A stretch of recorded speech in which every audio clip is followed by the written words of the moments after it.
Arranco con un pequeño aviso. Estoy un poco mal de la garganta, así que perdonen si en algún momento no se entiende o estoy hablando bajo, me avisan o si tengo que cortar un segundito a tomar agua. Pero un gusto estar acá. Vamos a comenzar por ver si quedó alguna cosa colgada o si pudieron hacer alguna prueba con lo que vimos la clase pasada. Si alguien se animó a agarrar algún juego de datos y jugar en Flourish. Insisto, ahora veo que está Hazel también, que hay gente que sabe mucho más que usar Flourish y me da un poco de vergüenza pedirles que hagan ese tipo de cosas, pero bueno, saber si alguien se animó a probar un poco cómo le fue o si quiere comentar algo, o buscando los datos cómo le fue. Abran el micrófono nomás y hablen.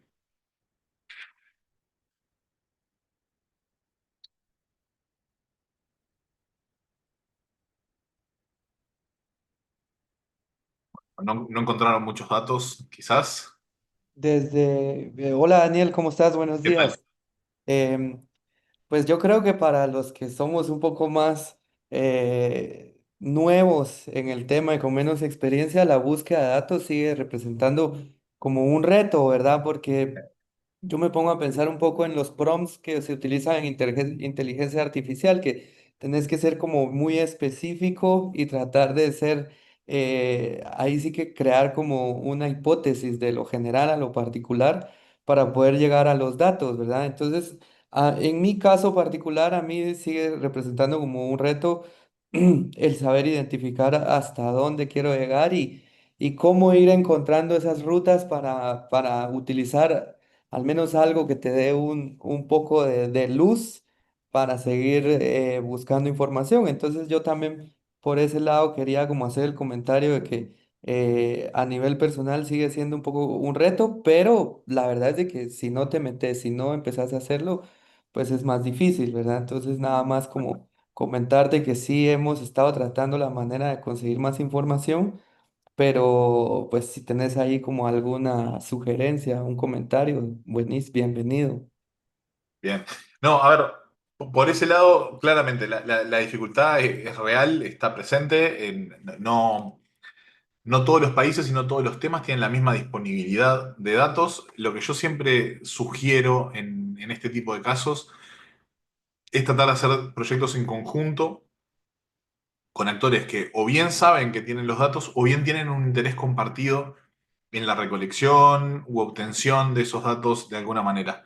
Eh, en particular, desde mi punto de vista, los proyectos con mejor chance de éxito son proyectos con aliados de gobierno, donde realmente hay una voluntad de trabajar en conjunto, porque por lo general hay una complementariedad clara entre un gobierno que capaz que tiene acceso a los datos, no están publicados como datos abiertos necesariamente, pero tienen acceso a la interna y pueden hacer los procesos, uno les puede acompañar justamente para que se publiquen esos datos como datos abiertos, o por lo menos tengan acceso privilegiado en el marco de un acuerdo, y una sociedad civil que tiene las capacidades de hacer un trabajo con esos datos, ya sea análisis, construcción de una herramienta, lo que sea, que por lo general está por fuera del alcance y de los cometidos más básicos que tienen que cubrir ese tipo de instituciones. Entonces, en esos acuerdos de trabajo, yo creo que hay mucho margen. De hecho, si recuerdan los casos que yo les voy comentando encuentro a encuentro, van a ver que la mayoría son de ese estilo, ¿no? O sea, nosotros desde mi organización Data Uruguay, trabajando con un organismo público que le interesa hacer algo que nosotros sabemos hacer. Ellos tienen la materia prima, los datos, pero no tienen los conocimientos para hacer esa segunda parte. Después, desde el punto de vista de la recolección de datos, es así. No existe la posibilidad, o los datos directamente no se recogen, no existen. Eso también es algo que no es tan raro. Puede pasar en muchísimos temas, incluso que se juntan, se obtienen datos similares, pero no te sirven para medir lo que uno quiere medir, y se van a poner en un proyecto que es para recolectarlos. Eso me parece también es súper viable. No siempre los datos que se recolectan tienen que ser completamente estructurados para ser útiles. Creo que hablamos del proyecto de derechos de estudiantes.edu.uy, que tiene que ver con preguntas, por ejemplo, que es algo que hacemos, que es súper desestructurado y sin embargo ha sido un proyecto súper exitoso. Pero me parece que esos son los dos caminos. Ni que hablar que son caminos más largos, más complejos, más no necesariamente costosos a nivel de la inversión que requieren, pero sí costosos a nivel de la energía que hay que invertir, digamos, en lograr esos acuerdos, en procesarlos, muchas veces en la burocracia que implica tener un acuerdo con un organismo público o cosas por el estilo, y ni que hablar si estamos hablando de la recolección de datos, efectivamente hacer el esfuerzo de recogerlos. Bien, gracias Carlos, por eso también es una buena excusa para hablar de la parte no tan fácil. Eh, aprovecho, cierro este capítulo con la... Creo que mencioné en la clase pasada a Tim Berners-Lee, que inventó la web y después inventó los datos abiertos. Y la visión que se tenía de los datos abiertos en un origen, una visión tremendamente del hemisferio norte y nada, y tecnocrática, era todos los datos del mundo los ponemos a disposición, los enlazamos entre sí, se arma de ahí viene la idea de la web semántica, que quizás escucharon alguna vez hablar, estaba muy en la época de la web 2.0 y todo eso. Y bueno, y todos los problemas del mundo se van a arreglar solos, porque estando los datos y la materia prima para arreglar todo, después es un tema meramente técnico. Claramente eso no pasó. Lo que quiero decir es muy importante cuando hablamos de temas como datos o incluso de tecnología cívica, recordar que la parte de tecnología o la parte de datos es una parte, es la materia prima o la herramienta que utilizamos para resolver el problema, pero los problemas son bastante más complejos que la cuestión técnica.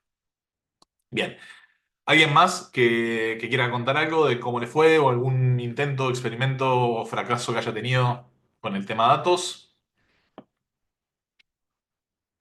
Pueden abrir el micrófono nomás o levantar la mano si les da vergüenza. ¿No? Bueno, hoy vamos a hablar de, si se quiere, incidencia utilizando datos o utilizando herramientas de tecnología cívica. Nos vamos a alejar un poquito de la cuestión técnica, vamos a estar hablando principalmente de cómo lidiar con humanos el día de hoy, no con datos. Este, y eso tiene que ver con algunas estrategias para el trabajo en conjunto. El curso es de datos abiertos, pero como ya habrán visto, está fuertemente vinculado con gobierno abierto como concepto para el trabajo colaborativo, obviamente enfocado en gobierno, que lo tiene en su propio nombre, pero en términos más generales quiero hacer foco en lo que hablamos, creo que fue el primer encuentro, sobre la apertura, sobre ese concepto amplio de la apertura como forma de colaboración. Yo les decía, abierto no implica gratis, abierto no implica regalo, abierto implica colaboración. Esa colaboración es más que solo técnica, es más que solamente ponerle una licencia a algo y publicarlo, implica una voluntad de querer trabajar y ese es el tipo de cosas que hoy vamos a ver, algunas opciones de cómo se puede hacer, más o menos asistidas por la tecnología. Por favor, no tengan duda en frenarme, en comentar, en preguntar. Hoy es un encuentro en que particularmente prácticamente nada de lo que les voy a decir son ejemplos absolutos y perfectos de lo que queremos mostrar, porque siempre hay matices en este tipo de cosas, y sobre todo cuando hablamos de estrategias de apertura, y muchas de estas estrategias que vamos a hablar son de empresas, vamos a ver que toman elementos de la apertura, pero no todo por temas de adaptación a modelos comerciales o miedos o lo que sea, pero para que sepan que todo lo que digo hoy es cuestionable. Bueno, ¿estamos bien? Sí. Vamos a hablar entonces del concepto de innovación abierta. Ya hablamos de otro montón de cosas que adjetivamos como abiertas, datos abiertos, gobierno abierto, software abierto, hardware abierto, conocimiento abierto.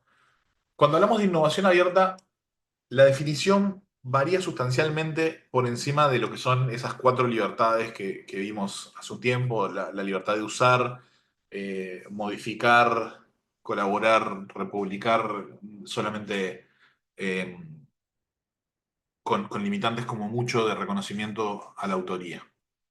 Cuando hablamos de innovación abierta, nos movemos hacia un ámbito donde lo central son los flujos de conocimiento.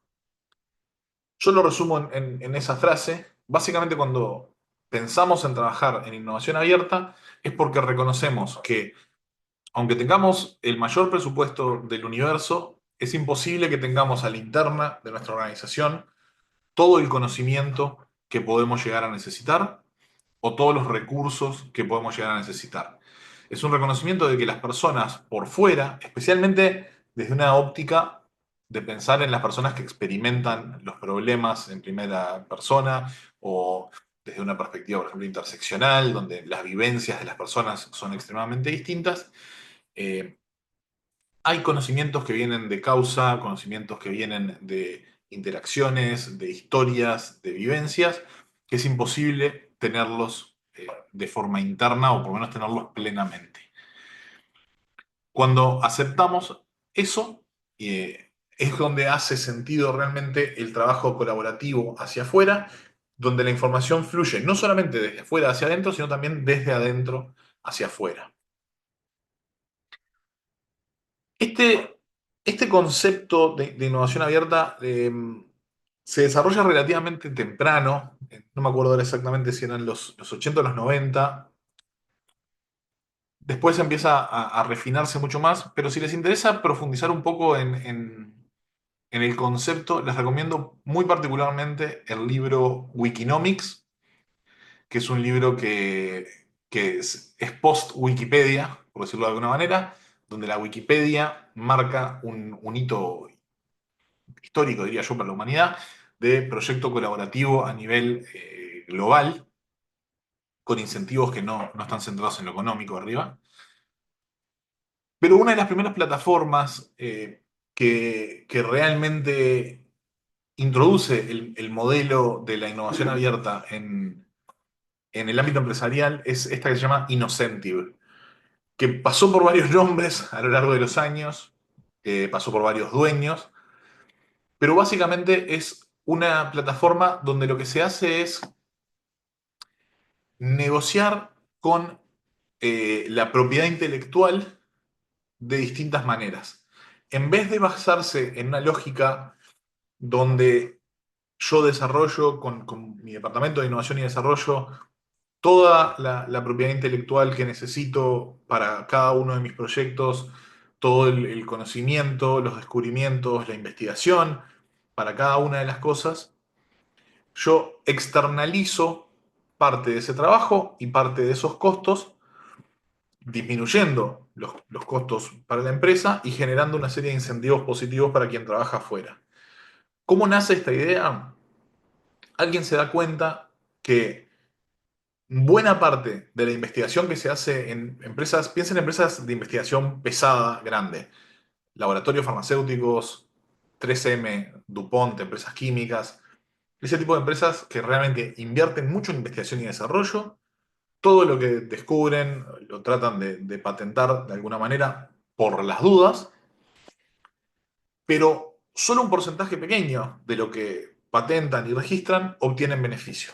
¿Ok? Solamente, no sé, si 3M está trabajando en adhesivos, capaz que tiene 5.000 fórmulas de adhesivos, de las cuales solo comercializa 8. ¿Ok? Pero existirían quizás algunas aplicaciones donde se necesitan esas otras formas. Yo siempre pongo el ejemplo de los post-it, las notas adhesivas de 3M.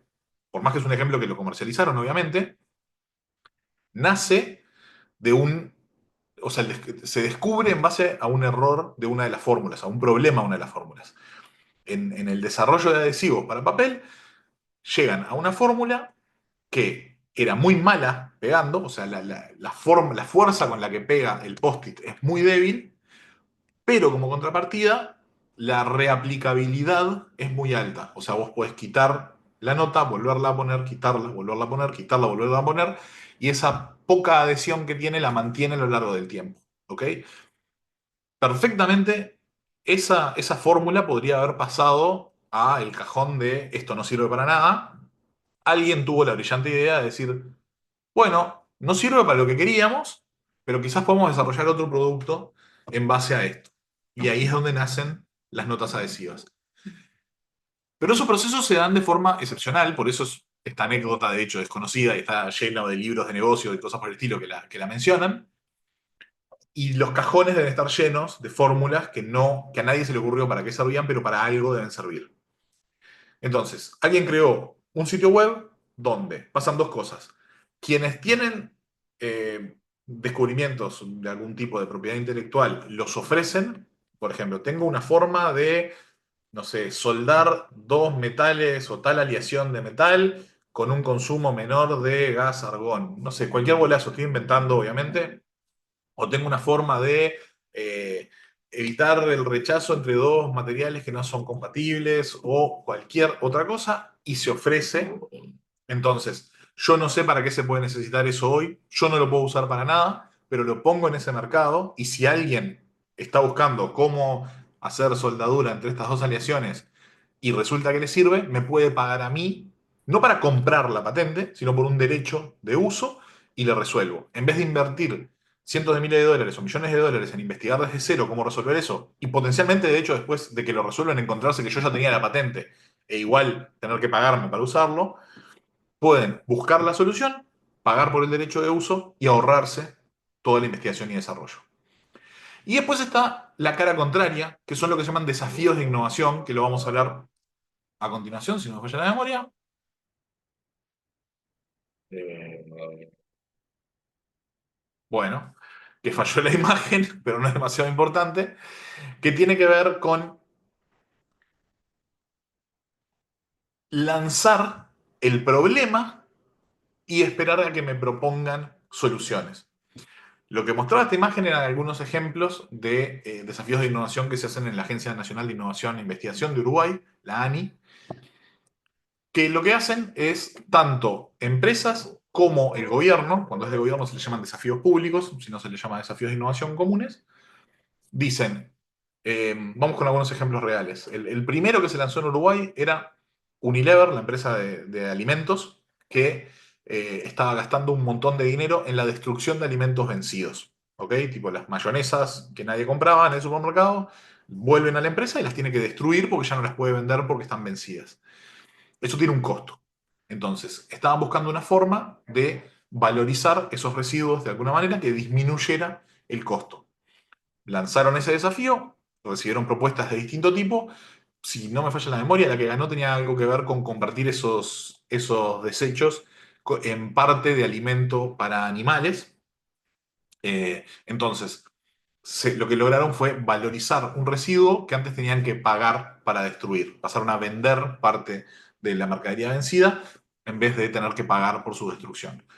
A nivel de innovación pública también se hace. Una que de hecho trabajamos en nuestra organización, que ganamos el desafío y lo implementamos, fue hace 2 o 3 años el Ministerio de Ambiente, que tenía el problema de, tenemos una ley que define cómo se deben, creo que les conté el caso ahora que lo pienso en el primer encuentro.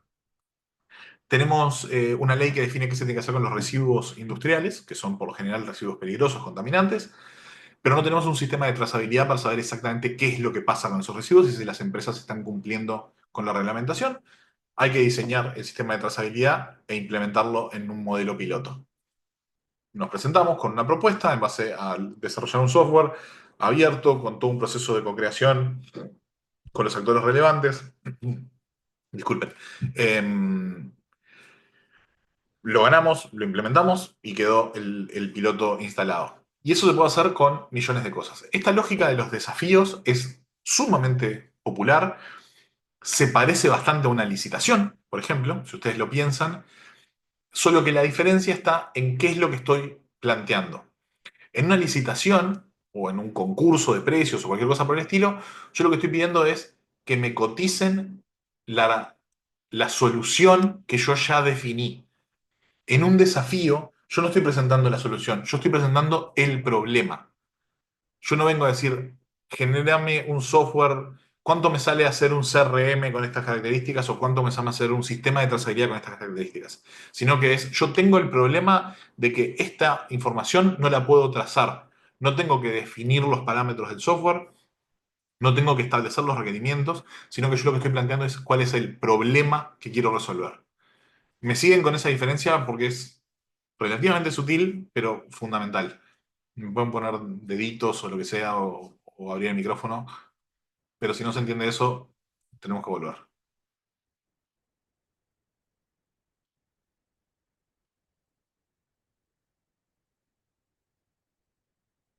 ¿Ok?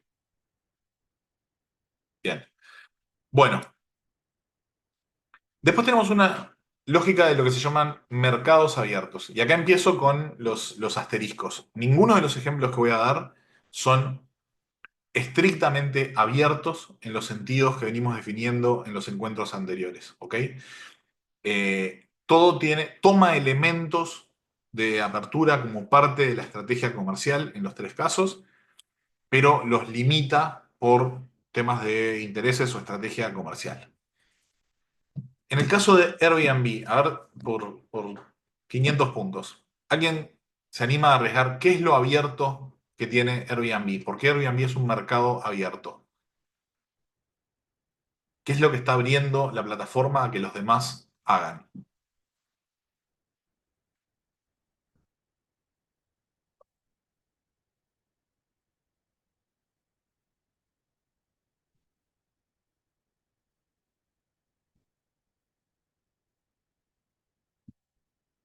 ¿Nadie? ¿Nadie se anima?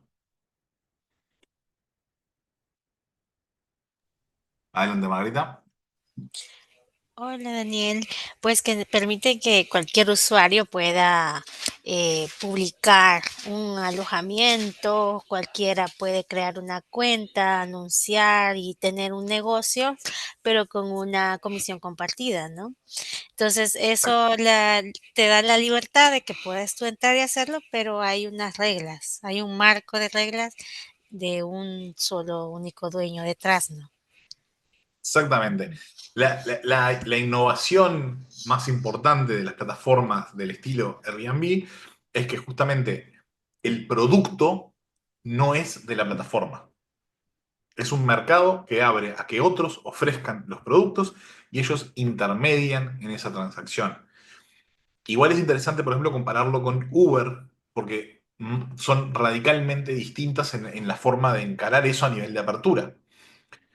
Esto varía mes a mes, país por país, porque las reglas de Uber son extremadamente dinámicas, pero Airbnb tiene una serie de reglas que tienen que ver con la seguridad de los alojamientos, con garantías, con cosas que le exigen los gobiernos en distintos países, pero en líneas generales las opciones son de quien es dueño de la propiedad. ¿Qué fechas está disponible la propiedad? Lo marca. No te impide que la alquiles por otras vías que no sean Airbnb y después simplemente cancelás esas fechas para que no estén disponibles en la plataforma. La forma de pago la puedes definir también de distintas maneras. Airbnb no te obliga a pagar vía Airbnb, por lo menos no el 100%, etcétera, etcétera. Uber, por otro lado, suena a un mercado abierto, pero en realidad la intermediación que hace es tan fuerte y pone reglas tan fuertes que de hecho cuando se enfrentan a la ley en la mayoría de los países terminan, terminan perdiendo y se lo toma como que son empleadores de los conductores. Por ejemplo, en Uruguay han perdido una serie de juicios, como 7, una cosa así, donde le terminan pagando salario vacacional y cosas por el estilo y licencia paga a los conductores, porque es tanto el nivel de límites que le imponen, exigencias de qué auto pueden usar, exigencias de cuándo pueden conducir un mínimo de horas para llegar a determinados bonos o lo que sea, exigencias de en qué zonas, de no libertad de poder decir no hago esto o no trabajo tal día sin perder beneficios, etcétera, etcétera, etcétera, que la apertura de ese mercado medio que desaparece.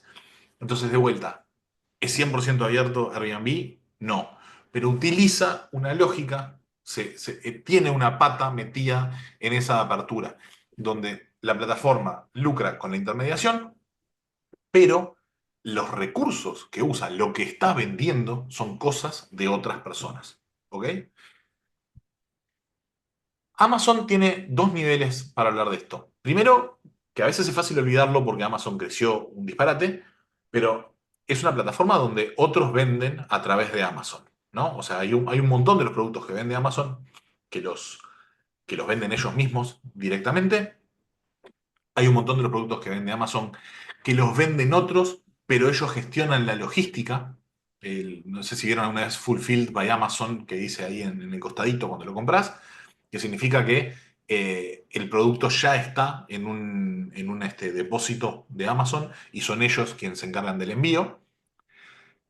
Pero también existe quien vende a través de Amazon usa toda la parte de venta, la parte del cobro, bla, bla, bla, bla, bla, pero tanto el envío como toda la gestión de logística es una responsabilidad de la empresa que lo vendió. Esa es la primer capa de la que podemos hablar. No es nada demasiado raro, no es nada demasiado revolucionario, quizás hace 20 años era algo nuevo, pero hoy en día es algo extremadamente común.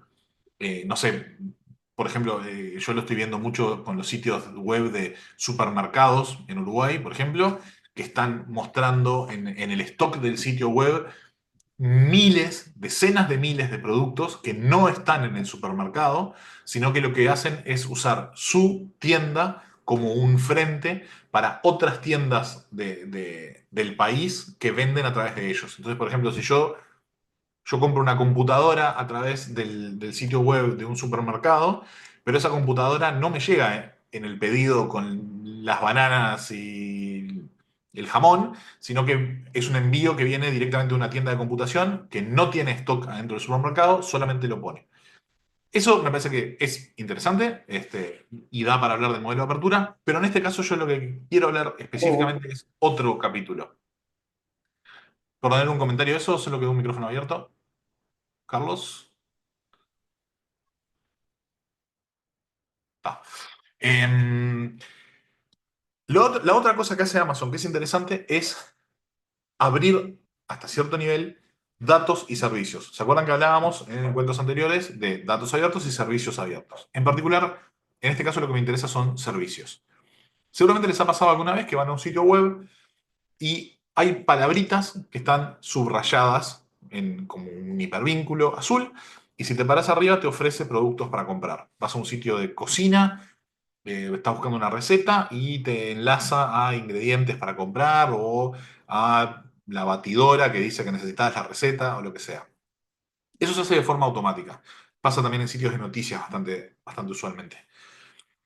Los generadores de contenido usan un plugin que está conectado con tiendas como Amazon, donde buscan entre las palabras que tienen de un artículo cuáles son las que tienen mejores chances de generar una venta de algún aparato o lo que sea que recomiendan y trae enlaces recomendados que si vos haces clic y eventualmente compras algo, ese sitio se lleva una comisión. Si alguna vez usaron YouTube en su vida, también conocerán que los YouTubers te ofrecen productos que, con sus enlaces patrocinados que se llaman, donde si vos compras a través de ese enlace, ellos se llevan una comisión. Bueno, todo eso está hecho en base a un sistema que abre parte de los servicios de estas plataformas de venta, donde yo puedo consultar, perdón, los productos que tienen en stock y generar enlaces patrocinados que después me generan a mí una comisión de compra. Obviamente esto, por un lado, trae una debilidad, porque la competencia puede ver qué cosas tengo yo, a qué precio, y utilizan esos servicios online para eso. El mismo servicio que usa Amazon para generar enlaces patrocinados, lo usan otras plataformas, por ejemplo, para comparar precios, y capaz que Amazon pierde ventas porque están recomendando el mismo producto en otro lugar a un precio menor. Sin embargo, es muchísimo más lo que ganan que lo que pierden con ese nivel de apertura. Y el último ejemplo, quizás el más interesante, pero también el más complejo, es del banco BBVA que tiene su parte de innovación abierta. ¿Qué es lo que hicieron? Lo que le interesa al BBVA son las empresas de tecnología financiera o fintech, como se conocen. Entonces, para poder competir lo mejor posible, especialmente dentro de Europa, y especialmente porque es un banco que está muy jugado a la innovación como diferencial desde hace un montón de años, lo que hicieron fue abrir una especie de servicio de acceso rápido para empresas de innovación tecnológica a el banco. Normalmente, o sea, sobre todo cómo funciona el mundo bancario, los tiempos de las cosas son muy largos, la innovación es difícil en el tipo de calendarios de tiempos que manejan en la industria bancaria.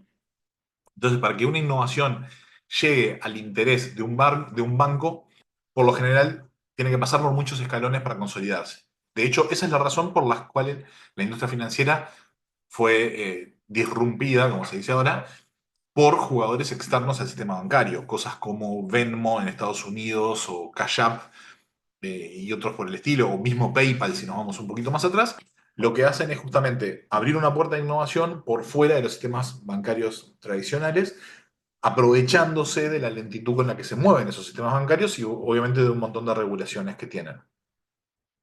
Entonces, al abrir la oficina de Open Innovation, BBVA lo que le promete a las empresas que trabajan en temas de tecnología financiera es acceso a cambio de prioridad.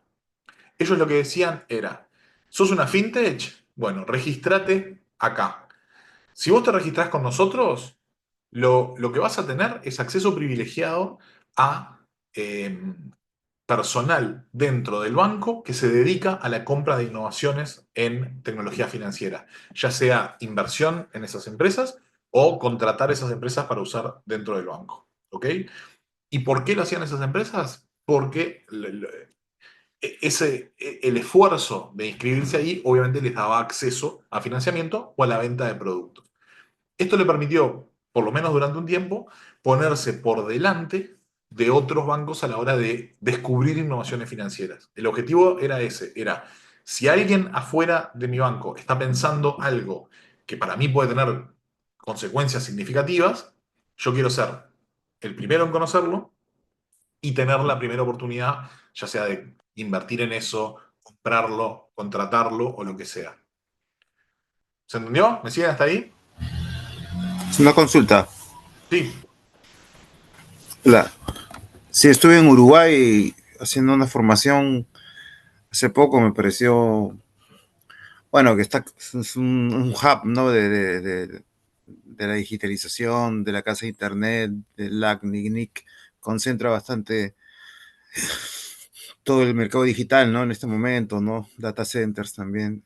Y, y bueno, me estuve un tiempo y la gente obviamente está todos estos productos del fintech que está acostumbrado a pagar con tarjeta, ¿no? De crédito y llevar poco metálico en el bolsillo.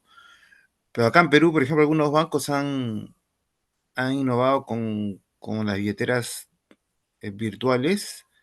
Sí. Un banco, por ejemplo, que asocia tu cuenta de débito a tu teléfono, ¿no? Entonces vas a un establecimiento asociado al banco y con tu QR pagas, ¿viste? Entonces me parece una innovación inteligentísima porque te puede neutralizar el sesgo de disposición, ¿no? O sea, cuando tenés plata en el bolsillo lo piensas dos veces antes de gastar. En cambio, con esta invención es Claro. virtual, es digital. Entonces tú vas evitando y al final de repente Que ya lo habían consume, inventado las tarjetas, ¿no? O sea, sí, entonces consume la persona, gana el establecimiento asociado y rota el dinero en el banco, ¿no? Entonces es un negocio ideal, ¿no? Y sobre todo que circula más la moneda, digamos, ¿no? El comercio. Eso me parece brillante, digamos, en cuanto a psicología cognitiva y consumidor y todo eso. claro. Sí, a ver, me parece que va un poco por el lado de lo que decía de lo que le preocupa a BBVA. Esto no nace de un repollo, sino que lo que hacen es ver las consecuencias en los mercados. Cada mercado tiene su propio perfil y marca distintas cosas. Si vos te vas a Suecia, que fue el primer país del mundo, o sea, creo que sigue siendo hasta el día de hoy uno de los más avanzados en lo que se llama la desefectivización, o el cashless en inglés, Uh -huh. ellos no usan demasiada billetera electrónica, pero ¿por qué? Porque hace 20 años que vos, no solamente todo el mundo tiene tarjeta de crédito, sino que todo el mundo consigue un POS en cualquier lado, o sea, barato, fácil, literalmente esto suena a chiste, pero no es un chiste. Hay mendigos en Suecia que tienen un POS para que le puedas donar plata con tarjeta de crédito. Y hace 20 años que puedes ir a comprar un chicle, o sea, el valor mínimo de un chicle, y pagarlo con tarjeta de crédito.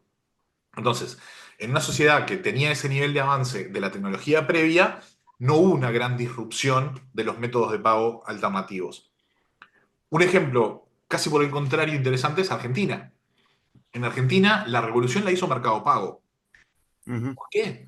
Porque en un país con una financiarización relativamente baja, o sea, donde relativamente poca gente usaba tarjeta de crédito, muchísima desconfianza en el sistema bancario también en Argentina, no olvidar, ¿no?, el histórico de la crisis del 2001 para ellos, la del 2002 para nosotros. Este, Mercado Pago ofrece un sistema donde vos podés manejar transacciones de forma rápida y cómoda, en un principio desconectada del sistema financiero, este, y también que le permitía muy amigable con la informalidad que buena parte del mercado argentino manejaba, bueno, y sigue manejando, pero especialmente en momentos de crisis maneja. Es después que Mercado Pago empieza con estándares más abiertos a conectarse con el sistema financiero. Pero hasta el día de hoy, por ejemplo, yo desde Uruguay voy a Argentina y yo no puedo usar mi Mercado Pago uruguayo asociado a mi tarjeta de débito en Argentina. Argentina vive como en un planeta aparte, donde lo central es que Mercado Libre maneja las transacciones de forma interna y vos desde el banco como mucho le cargas plata adentro de ese sistema que maneja en paralelo. Podemos ir a Brasil y vemos el ejemplo de Pix. En Ajá. Brasil, los que estuvieron rápido fueron los bancos. Vieron PayPal con mucho tiempo de antelación, vieron lo que estaba pasando en Argentina con Mercado Pago, vieron lo que estaba pasando en algunos países de Europa con los pagos con QR, y en vez de tomar el camino, por ejemplo, que tomó Colombia o hasta cierto punto Uruguay, donde se empezaron a desarrollar en paralelo distintos sistemas de billetera digital que competían entre sí, el Banco Central de Brasil dijo, el sistema es este es el estándar, así va a ser el intercambio, no pueden quedar afuera, todos los bancos tienen que estar en este sistema que es PIX. Y hoy en día la mayoría de las transacciones en Brasil son por PIX, si no me falla la memoria, es algo que dijeron en el evento 2024 de Gobierno Abierto. A lo que voy es, estas, casi todos ese tipo de movimientos responden en algún momento a una estrategia de apertura. Así sea de recontra mínima, fijar estándares y sobre esos estándares pueden operar distintos jugadores con las mismas reglas. Pero dependen mucho de cada mercado cómo se desarrollan esas estrategias financieras. Y es como tú decías, en un país como Argentina no es lo mismo que en Perú, no es lo mismo que en Brasil, no es lo mismo que en Uruguay, no es lo mismo que en Suecia. Dependiendo de las idiosincrasias, las confianzas, los jugadores, son radicalmente distintas de dónde vienen esas innovaciones y quién maneja el dinero. Pero al fin y al cabo todas están basadas de alguna manera en una lógica que termina enganchada con los mercados más abiertos. Sí, también depende también de la regulación, ¿no? Que incide Ni que directamente hablar. en el negocio. Yo estuve en Suecia, por ejemplo, en el 2008 y ya se pagaba los buses con una aplicación, ¿no? O sea, imagínate, 2008, con una Sí, me aplicación. pasó similar. Fui un poco más tarde, pero mi impresión fue la misma. O sea, Sí, y en Argentina creo que se han quejado los bancos por el problema este de Mercado Pago, ¿no? De Galperín, ¿no? Había un problema ahí de la intermediación, ¿no? pero se durmieron en los laureles, ¿qué te puedo decir? O Sí, sea, pues, sí, la innovación la lo superó. regulación, o sea, yo personalmente soy un profundo creyente en la regulación. Creo que de hecho los estados en intermediación financiera lo que tienen que hacer es justamente similar a lo que hizo Brasil, establecer reglas extremadamente claras y obligar a la interoperabilidad de los datos. Nos estamos yendo un Ujú. poquito de tema, pero vale la pena. Por ejemplo, es un crimen que tus datos bancarios, a pesar de que en países que tenemos ley de protección de datos personales y esos datos nos pertenecen a nosotros, yo no tengo forma de extraerlos. Entonces, eso baja enormemente la competitividad de los mercados. Si los datos de mi sistema bancario se pudieran extraer a través de un servicio abierto, obviamente con mis credenciales del banco, ¿no? Autorizado exclusivamente, y se le pueden poner otras capas de seguridad, lo que querramos, eso no es un problema técnico. Yo podría tener una aplicación, por ejemplo, que me diga, me asista en qué banco me conviene tener depósitos o en cuál me conviene tener un plazo fijo con determinadas cuotas o cuál de las tarjetas me conviene para cada caso usar en una compra. Mucho más fluidez, planificar ahorros, etcétera, etcétera, etcétera. Eso existe en algunos mercados. En Estados Unidos hay algunos ejemplos interesantes. Mint fue uno durante muchos años que creo que lo terminó comprando alguien y cerrando. Pero también va en eso. La tecnología financiera no es solamente plataformas para operar y mover dinero, sino también tiene que ver con tus datos personales y el uso y la generación de herramientas alrededor de esos datos. Bueno, ahora sí, vamos a cambiar de tema porque si no nos quedamos acá Gracias. todo el tiempo. Eh, Vamos un pasito más en lo que es apertura de colaboración y hablemos de colaboración distribuida o crowdsourcing, si quieren, que es el nombre más conocido en inglés. El ejemplo de manual es la Wikipedia. Digo, si alguien no lo entiende, me avisa y lo discutimos, pero creo que es el conocido universalmente. Un solo lugar donde el conocimiento se construye de forma colaborativa. Una aclaración importante, crowdsourcing o colaboración distribuida no es un concurso. Si yo hago un llamado a que me manden logotipos y elijo el que más me gusta, eso no es una construcción colectiva de un resultado, sino que eso es elegir el que más me gusta entre muchas opciones.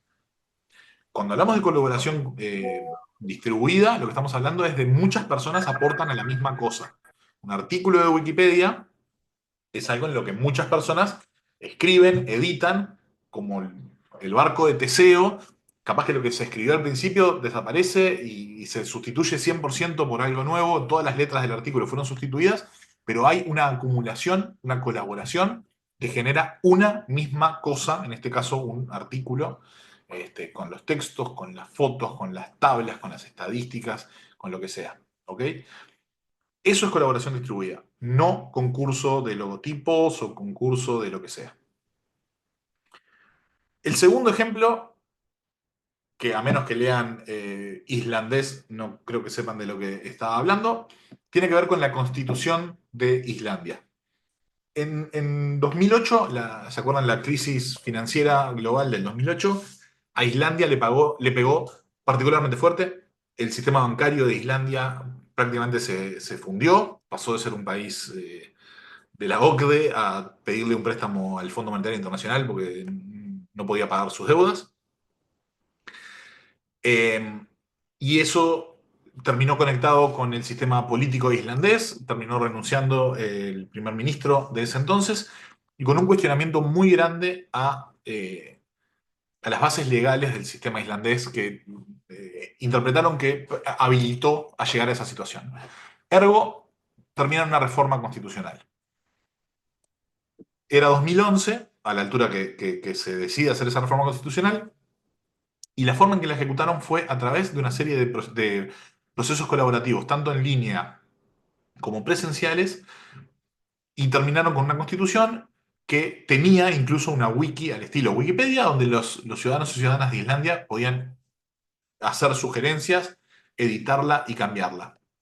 No quiero ser simplista, no es solamente que pusieron la constitución en una wiki, la editaron entre todos felices y la aprobaron. No es tan simple como eso. Hubo una serie de mesas de diálogo en todo el país, muy extensa, como 300 reuniones. De ahí salieron algunas puntas de trabajo, se hizo un borrador de una comisión de expertos. Ese borrador es el que se puso en una wiki y sobre el que se hicieron sugerencias. Esas sugerencias se aprobaban o no por esta comisión de expertos y después esa constitución se sometió a votación pública y eventualmente fue aprobada.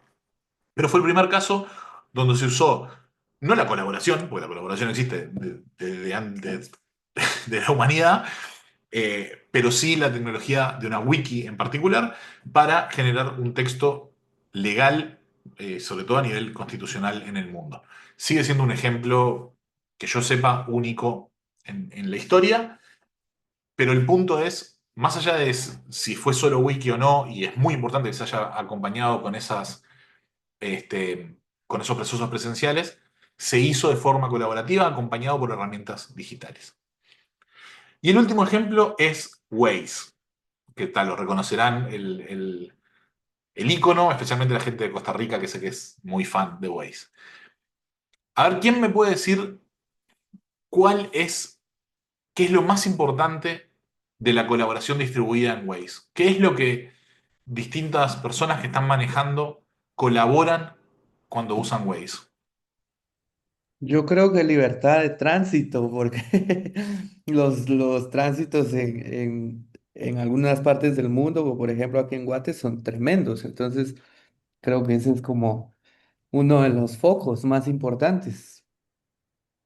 Lo que le estás aportando vos a Waze como datos. Porque en Wikipedia vos podés leer la Wikipedia y podés, mira, eso está mal, ir y editarlo y corregirlo.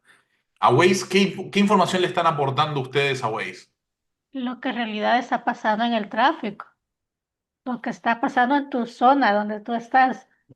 Tu Ahí va, pero ¿en qué localización, sentido? Ahí con tu, ubi- Fernando está tirando la pauta en el tu, con chat. locali- tu, tu con tu localización, ubicación, con tu ubicación, das un localización. dato real de lo que está pasando en Ahí esa está. zona donde tú estás. Y puedes poner, estoy aquí trabado porque hay un accidente o hay un Bueno, ahí quería llegar. derrame. Y entonces ya te va diciendo, o hay un retén de policía. Entonces, lo que tú pones es lo que tú estás pasando en esa zona en ese momento. Ahí quería llegar. Al final tiraron las dos capas. Es más divertido cuando dicen solamente lo que pones, avisás que hay un trancazo, qué sé yo, y después yo revelo que hay otra capa. Veo que Fernando ya lo quemó desde el chat. Pero son dos cosas. Hay un aporte que es manual, que es literalmente yo pongo, acá hay policía, acá hay un bache, acá hay un vehículo detenido. Activamente, usuario manejando, pantallita, toco botones, le paso información. También está la validación de eso, porque vieron que ustedes pasan por al lado de un vehículo detenido y les pregunta, ¿sigue ahí? Y cada persona que le dice que sí o no está ayudando a decidir si ese dato se mantiene en el mapa o sale del mapa. Esa es como la parte consciente, llamémosle, de los aportes de información que hacen ustedes a Waze. Pero el más interesante es el mero uso. O sea, el hecho de que ustedes tengan la aplicación abierta le está transmitiendo a Waze información de a qué velocidad se mueve el tránsito en los lugares donde ustedes están, hasta cierto punto de cosas como el estado de los semáforos, porque si nadie frena en un semáforo, eso es una cosa que Waze puede detectar. El estado de la calle, o sea, los baches, el teléfono tiene un acelerómetro que mide ese tipo de cosas y eso se lo transmite a Waze, la calidad de la superficie de las distintas calles y otras cosas por el estilo. Y todos esos datos que estoy diciendo de esta segunda parte no son algo que ustedes tengan que hacer activamente. Solamente por tener Waze abierto, o sea, al usarlo, al mismo tiempo están colaborando a esa base de datos de información. Y de hecho es una colaboración distribuida más amplia todavía. Porque, por ejemplo, Waze tiene acuerdos con los gobiernos locales y municipales, por ejemplo, con la Intendencia de Montevideo, donde hay un intercambio de datos. La Intendencia le pasa a Waze de forma automatizada las previsiones de cortes de calle por obras. Entonces, no necesita que alguien llegue a la calle, avise que está cerrada para mostrarlo en el mapa. Hay una agenda que dice que el lunes esa calle va a estar cerrada y el lunes aparece como cerrada porque ya estaba en los datos que le pasa a la Intendencia. Viceversa, el acuerdo de Waze con la Intendencia significa que le avisa, por ejemplo, mira, acá el tránsito está más lento de lo normal, o este semáforo parece estar roto, entonces la Intendencia puede enviar a un inspector de tránsito para ver qué pasa y así. Es lo revolucionario de esta plataforma de mapeo es que trabaja justamente en tiempo real. Trabaja con los datos de todas las personas que la están usando en una colaboración distribuida que es muy, muy elegante como fue construida. Eh, Tan elegante que Google la terminó comprando porque se la vio negra de que se los iban a comer en dos panes. Antes de Waze, el líder en mapeo para autos y cosas por el estilo era Google Maps. Y hoy, si usan Google Maps, están usando Waze también. Porque de hecho, los colores de las callecitas en Google Maps salen directamente de la base de Waze y de la información que está obteniendo Waze en tiempo real. Bien. Bueno, vamos a hablar ahora de algunos de los modelos de colaboración sobre los que podemos trabajar. Cuando establecemos, o sea, bueno, queremos hacer cualquiera de las cosas que hablamos antes, queremos abrir un proceso de innovación, queremos establecer una colaboración distribuida, o queremos hacer un proyecto de tecnología cívica de los que venimos hablando en las sesiones anteriores, tenemos que trabajar entre varias personas en lo mismo. Eh, Bason, que es la persona que estuvo detrás de la creación del Mind Lab en Dinamarca, un referente global en lo que es innovación pública, propone una serie de modelos para armar estos procesos multiactor. Lo primero es, co-creación es la palabra que se usa normalmente para este tipo de cosas, pero es importante separar las distintas etapas de la co-creación. Para hablar de co-creación, a mi gusto, tenemos que estar hablando del proceso completo, desde el diseño hasta la implementación. Si nosotros lo que estamos haciendo es trabajar con usuarios y usuarias, por ejemplo, en el diseño de un proceso, pero no los involucramos más en la implementación, entonces estamos haciendo codiseño pero ese codiseño no es una co-creación completa. Está fantástico, es mucho mejor que no hacerlo, pero para no mezclar las cosas, vamos a separar. Y después puede pasar lo contrario. Yo diseño un proceso internamente, pero lo implemento con la colaboración de usuarios. Por ejemplo, lo de Waze que les digo. Bueno, eso se le puede llamar co-implementación, pero no necesariamente implica un proceso de co-creación completo. ¿Ok? Esto es solamente un tema técnico para diferenciar, pero también para invitarles a pensar cuando vayan a hacer un proceso de co-creación, si realmente están hablando de una co-creación entera o solo están involucrando a actores externos en determinadas partes que les queda más cómodo, pero no necesariamente en todo el proceso. Para hablar de un proceso de colaboración real, según Mason, lo que tenemos que tener es una mayoría de estos 9 factores cubiertos.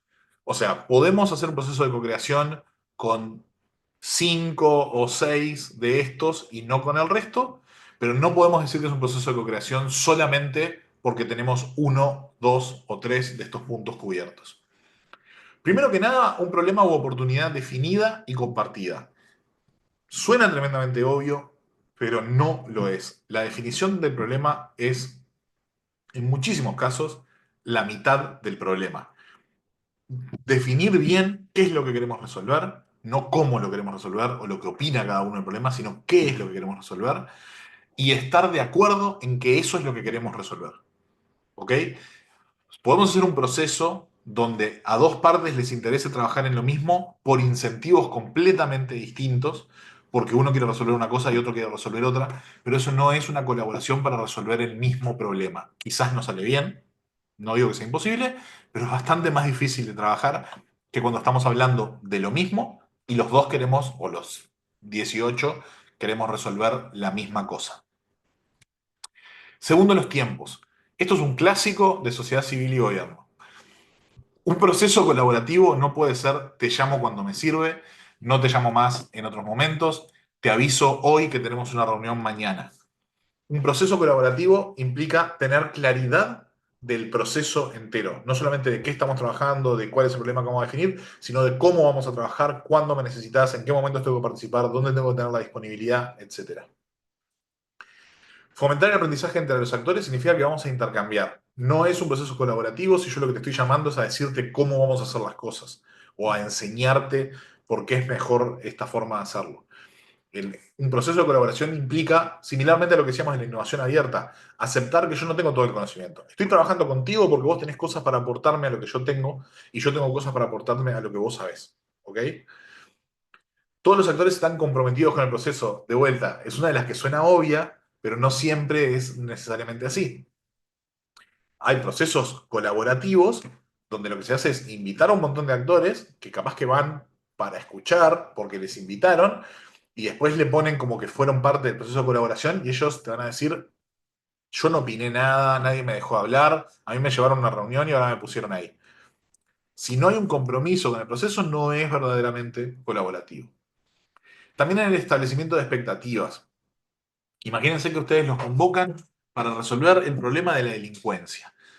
Hay muchas definiciones de qué significa resolver el problema de la delincuencia. Puede ser literalmente llevar el crimen a cero en un país o en una ciudad, o puede ser bajar los índices de criminalidad, o puede ser cortar alguna de las cadenas, o puede ser bajar la reincidencia de un grupo particular de gente con el que estás trabajando. Si no hay una claridad en cuáles son las expectativas de los resultados de un proceso, no lo vamos a poder medir y no vamos a poder saber si es exitoso o no. Y si distintas personas participan del mismo proceso con distintas expectativas, tampoco podemos hablar de un proceso verdaderamente colaborativo. Lo mismo con el equilibrio de los enfoques arriba-abajo y abajo-arriba. Esto es un problema clásico de cuando estamos hablando de distintas jerarquías. Si estamos poniendo a docentes a trabajar con alumnos y los docentes se comportan igual en un proceso colaborativo que en una clase, donde sí son jerarquía, entonces el proceso no puede fluir con comodidad. O sea, si estás llamando a alumnos para que opinen sobre los procesos en clase y el docente es capaz de censurarlos y decirle eso está mal, entonces no vas a tener los resultados que necesitas. Esto se aplica en millones de otras situaciones que no son necesariamente de jerarquía tan directa, pero se necesita equilibrar las visiones de abajo arriba con las de arriba abajo. también trabajando, atravesando sectores y escalas, que de vuelta se engancha con lo de jerarquía, pero me importa más lo de sectores. Los procesos colaborativos exitosos, por lo general, incluyen a distintos actores de la cadena, si quieren pensarlo así. Con el ejemplo que les daba hoy más temprano de la trazabilidad de residuos, lo hicimos para residuos industriales y lo hicimos para residuos reciclables. Era muy importante no solamente tener la opinión y las visiones de, por ejemplo, las personas que trabajan en la planta de clasificación, o sea, personas que antes se dedicaban a la clasificación en la calle, o sea, hurgadores que se formalizaron como parte de plantas de clasificación y trabajan ahí adentro. No solamente era su visión importante como una visión de abajo arriba, digamos, sino también porque la experticia era completamente distinta. En en un dueño de una planta de un intermediario, por ejemplo, de residuos reciclables, ellos compran botellas PET, ¿ok?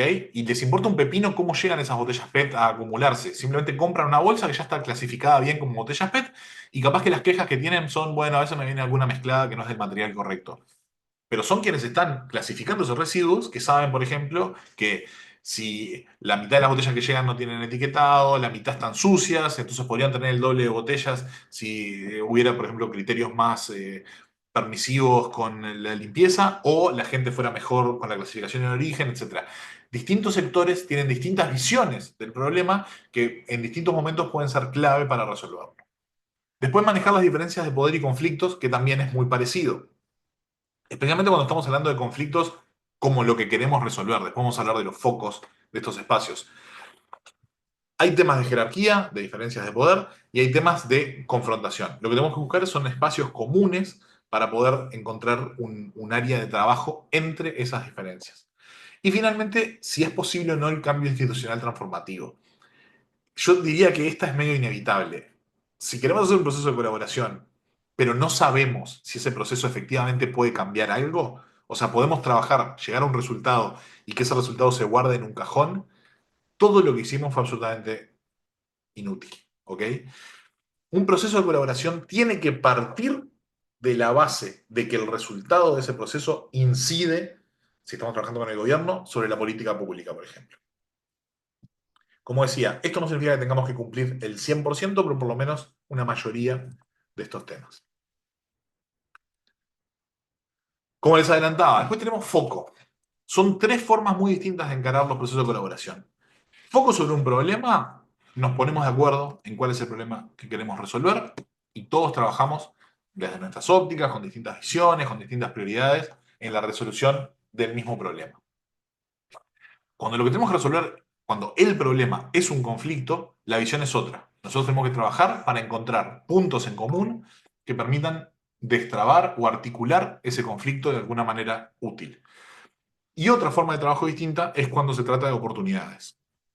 Vos estás bien, yo estoy bien, nos llevamos bien, pero está pasando esto que nos puede servir a los dos y necesitamos encontrar la manera de trabajar juntos para aprovechar, explotar esa oportunidad. También importa quiénes, o si se quiere, cuántos estamos trabajando y a lo largo de cuánto tiempo. No podemos tratar de la misma manera a algo que hacemos para resolver un problema puntual o algo que estamos haciendo para resolver un problema durante mucho tiempo y que nos sigue otorgando, no sé, ventajas competitivas, beneficios de algún tipo o generando valor a lo largo del tiempo. No estoy diciendo que ninguno de estos sea mejor que el otro, hay distintos momentos y distintas oportunidades que requieren el uso de distintos modelos, pero está bueno tenerlo en mente y sobre todo tratar de saber de antemano qué es lo que queremos armar. Hablamos de un proyecto conjunto cuando lo que queremos hacer es algo con principio y fin, una cantidad limitada de actores. La ilustración tiene dos, pero pueden ser más. Entonces queremos resolver este tema puntual y después cada uno sigue por su camino. Es acotado en la cantidad de actores y acotado en el tiempo. Distinto es si estamos hablando de un programa conjunto, donde es acotada la cantidad de actores, pero es un proyecto que se extiende a lo largo del tiempo. Ustedes acá pueden pensar, por ejemplo, entre la diferencia de dos empresas que se juntan en un consorcio, por ejemplo, para participar de una licitación, como un proyecto conjunto, versus un acuerdo más a largo plazo, estratégico, para presentarse en todas las licitaciones sobre ese tema de forma conjunta, complementando de alguna manera lo que ofrece cada una de las empresas. Por ejemplo, imagínense una empresa de desarrollo de software y una empresa que vende infraestructura de hardware. Hacen ese acuerdo para siempre presentarse juntas, entonces vos encontraste esto que querés desarrollar de software, yo les vendo la infraestructura, o viceversa, vos querés vender la infraestructura de yo hago el desarrollo que se necesite para implementarlo. Con la misma visión de corto plazo y largo plazo, podemos hablar de una alianza estratégica, que lo que implica son más actores que se alían para trabajar sobre algo puntual. Acá pueden pensar, no sé, los grandes acuerdos entre marcas, por ejemplo, para no sé, la Teletón o cosas por el estilo, ¿no? Muchas marcas, muchas empresas que trabajan en conjunto por un objetivo puntual, que tiene principio, tiene fin y se acabó. O se puede pensar en impacto colectivo, que esto es mucho más interesante. Distintos actores que trabajan en forma conjunta y sostenida en el tiempo para tratar de generar de forma sostenida también un impacto. Acá hay un ejemplo que a mí me gusta bastante, que se llama el Green Exchange o intercambio verde. Eh, esto es una alianza a largo plazo que hicieron eh, un montonazo de empresas, o sea, cientos, donde básicamente lo que acordaron fue que la propiedad intelectual de distintos temas que permitiera bajar las emisiones de carbono la iban a compartir entre los miembros de este gran acuerdo o intercambio verde como una forma de priorizar el descenso de las emisiones de carbono por encima de una eventual ventaja competitiva. Entonces, por ejemplo, dentro de ese acuerdo estaba Nike. Si Nike mañana encuentra una forma de generar las suelas de los zapatos usando menos petróleo e integrando elementos reciclados que a su vez generan menos emisiones de carbono que lo que hacía antes, comparte esa tecnología dentro del marco de este acuerdo, no necesariamente con una licencia abierta para todo el mundo, eh, para que otras empresas que forman parte de ese acuerdo y también están compartiendo ese tipo de información puedan utilizar eso. Para ellos podría haber sido una ventaja competitiva, podrían haber sacado la suela verde y a usar marketing de que ahora tenés un campeón con zapatilla, lo que sea, con menos emisiones de carbono, pero priorizan ese acuerdo global sobre las ventajas individuales. Eh, el ejemplo es particularmente feliz, pero también se puede tener impacto colectivo más a largo plazo para otras cosas. Esto puede ser un cártel que acuerda precios u obsolescencia programada, que obviamente no es un ejemplo tan feliz. ¿Se entendió más o menos? Bien. Bueno, medio que por último, antes de pasar a los casos, les quería traer también que cuando estamos hablando de la incidencia con datos, los propios datos es también un capítulo que necesitamos mirar. ¿Cómo están construidos? ¿Qué cosas están mostrando? ¿Cómo pueden ser utilizados?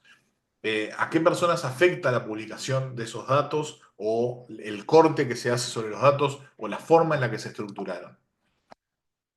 Hay un proyecto del que yo fui parte de la cohorte inicial de reproductores, no sé cómo llamarle, que se llama el Data Values Project, o el proyecto de valores en datos, que lo que estableció es un manifiesto que básicamente lo que expresa es: los datos son fantásticos, los usamos para un montón de cosas, son un elemento crucial para la economía y la política y el diseño de un millón de cosas en el futuro, pero son tantas las cosas que se hacen basadas en los datos que si esos datos no están armados de la forma correcta, esto puede tener consecuencias graves para las personas en el futuro. Lo pueden pensar un ejemplo que es bastante clásico, que capaz que alguna vez lo escucharon, sobre cómo se miden o qué estándares se usan, mejor dicho, para la construcción de la seguridad automotriz, ¿no? Durante décadas, los únicos ¿cómo se llaman crash test dummies? En español son los muñecos de choque que se usaban en las pruebas de choque para automóviles. Eran maniquíes con medidas y peso de un hombre, ¿ok? Tenía un nombre, ahora no me acuerdo, pero era como universal y se llamaba como una persona. El modelo de muñeco era uno solo y imitaba un hombre de aproximadamente 1,70 m y 80 kilos, algo por el estilo era. ¿Ok? Entonces, esos eran los únicos datos que había sobre cómo respondía el cuerpo de una persona, o de un muñeco en realidad, pero tratando de imitar, de ser un proxy de una persona, en un accidente de tránsito en base a los choques simulados. Y la construcción de los autos se hacía en base a esos datos. Si estaba el cinturón lo ahorcaba, se lo bajaba porque entonces le pegaba mejor en el hombro de ese muñeco. Si tal pieza se doblaba y le pegaba en tal lado, se decidía si estaba bien o si había que reforzarla por si era letal o no la herida en ese muñeco. Y así con todo, la altura de los asientos, la distancia de los vidrios, etcétera. El problema es que un día a alguien, una investigadora, se le dio por revisar si los autos eran igual de seguros para los hombres y para las mujeres y resultó que no, ni por asomo. Los choques en auto tenían una letalidad muchísimo más alta en las mujeres y llegó a la conclusión de que en muy buena parte la razón por la que pasaba eso era porque todas las medidas de seguridad estaban armadas alrededor de datos que exclusivamente miraban lo que pasaba con el cuerpo de un hombre en un accidente adentro de un auto. ¿Ok? A partir de eso es que primero Volvo y después en Europa se empieza a usar los muñecos de choque que imitan el cuerpo de una mujer, que imitan el cuerpo de niños, el cuerpo de bebés en sillas de bebés y cosas por el estilo. Y esto fue un cambio radical para el diseño de la seguridad automotriz y empiezan a surgir innovaciones como los cinturones ajustables por altura y cosas por el estilo. ¿Ok? Ese ejemplo justo creo que lo inventó uno en Volkswagen, en otro proceso aparte que también es muy anecdótico, pero no importa. Lo que digo es, se empiezan a diseñar autos que son seguros para cualquier persona y no solamente para las personas que estaban midiendo. En la misma lógica, existen muchísimos casos en la ciencia médica donde, por ejemplo, las poblaciones negras en Estados Unidos tienen mucha más prevalencia de algunas enfermedades, pero los datos estadísticos se hacen en base a poblaciones principalmente blancas, entonces la detección de esas enfermedades está muy por debajo de lo que debería, porque se toma la estadística de una población y se le aplica a otra. También nos pasa en general a nosotros, o sea, con todo. Si alguna vez les dio mal el índice de masa corporal, en parte puede ser un tema cultural o de genética. El índice de masa cultural es un promedio que se intentó hacer global para saber, para tener una relación entre peso y altura, por ejemplo. Y la verdad, mi relación peso-altura, como persona descendiente de europeos de 1,82 m, no es la misma que la de un asiático, donde la altura promedio está muy por debajo y el peso promedio también está muy por debajo. Entonces, ¿qué datos usamos? Tiene consecuencias de vida o muerte, en muchos casos, para las personas. El, Los datos tienen que estar, bueno, lo que dice este proyecto básicamente es que los datos tienen que estar al servicio de todos. Y eso tiene que ver con cómo se construyen los sistemas de datos. No solamente es una cuestión de recolectar los datos, sino que es entender cómo recolectarlos. Otro clásico de este tipo de cosas es la racialización. Los formularios que preguntan etnia, raza no me gusta como definición para humanos, pero este, ascendencia racial o lo que sea, eh, por lo general no están definidos de una manera que sea inclusiva con las personas. Y de hecho son muy distintos en distintos lugares. No sé, en Uruguay tenemos un estándar donde se habla de afrodescendencia, mientras que en Brasil se define como negro. Y la razón por la que eso se hace, justo en estos casos al menos, es porque en Brasil el consenso, tengo entendido, es de que las personas negras prefieren llamarse negras, mientras que en Uruguay preferían llamarse afrodescendientes. Lo mismo pasa con las personas en situación de discapacidad. Existen consensos globales, pero también existen diferencias más a nivel local de cómo se identifican y cuáles son la nomenclatura que se usa. Si yo estoy, por ejemplo, englobando discapacidad en un solo ítem, entonces a nivel de análisis que puedo hacer en datos es muy poco, porque discapacidad puede incluir desde, no sé, daltonismo, que es algo que tengo yo y que tiene muy poca incidencia en mi vida diaria, a una parálisis de los cuatro miembros que tiene consecuencias radicalmente distintas. Entonces, cuando yo quiero hacer estadísticas sobre si esto afecta diferencialmente a las personas con discapacidad, no puede estar mezclado alguien que está en silla de ruedas con alguien que quizás le cuesta caminar, con alguien que es daltónico, con alguien que es ciego, con alguien que es sordo, porque son todo cosas muy distintas que tienen consecuencias muy distintas en las personas. A eso vamos con cómo se diseñan, recopilan y gestionan los sistemas de datos. Esto termina en 5 principios que tienen que ver con, primero, apoyar a las personas para que den forma a su representación en los datos. O sea, no colonizar, si se quiere, y armar los datos de otras personas desde afuera, sino construir esas clasificaciones con las personas que están involucradas en esto, porque igual que hablamos hoy en 18 oportunidades distintas, son quienes más saben de eso. Invertir en la participación pública para la rendición de cuentas. O sea, poner plata en el diseño de esos sistemas, en que las personas puedan participar en el diseño de esos sistemas y rendir cuentas de las consecuencias que eso tenga. Democratizar capacidades en datos para lograr mayor igualdad. La otra discriminación grande que pasa con los datos es cuando los datos se capturan en un lado y se utilizan en otro. ¿Ok? Hay muchísimas personas, no sé, un ejemplo fácil. Estaban de moda, ¿se acuerdan? Hace unos años, los test de ascendencia genética, que te pasabas un hisopo, se lo mandaban a un laboratorio y te decían, tenés un tanto por ciento de ascendencia no sé qué y otro tanto por ciento no sé cuánto, pa. De esos datos que los usaba la gente para una cosa que era como curiosidad prácticamente, un juego, después se estaban vendiendo información genética de poblaciones a laboratorios o cosas por el estilo. Después, esos datos, por ejemplo, la empresa más grande que hacía eso, que es 23andMe, se fundió y esos datos terminaron en la venta.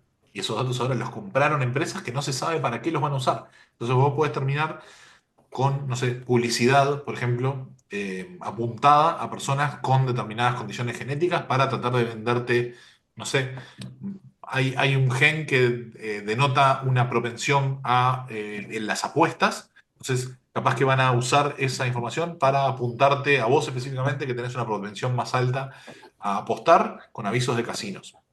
Estoy exagerando ligeramente, pero no demasiado. Eh, es muy importante ese control sobre los datos propios. Cultura de transparencia, intercambio y uso de datos tiene mucho que ver obviamente con todo lo que venimos hablando de datos abiertos y gobierno abierto. Me parece que no necesitamos profundizar demasiado, pero básicamente que todos tengamos la oportunidad de generar valor a partir de estos datos y financiar sistemas de datos abiertos y receptivos para que todas las personas se beneficien de los datos, me parece que es la otra cara de exactamente lo mismo. Capturamos los datos, los hacemos de una forma que represente a las personas de forma correcta, que todo el mundo las pueda usar y que estén disponibles para que el beneficio sea lo más amplio posible. Si estamos capturando datos para que solo lo use una gran empresa o solo lo use el gobierno, estamos dejando sobre la mesa un montón de valor social que podrían tener esos datos. ¿Me siguen hasta acá? ¿Se entiende? ¿Algo que quieran discutir al respecto?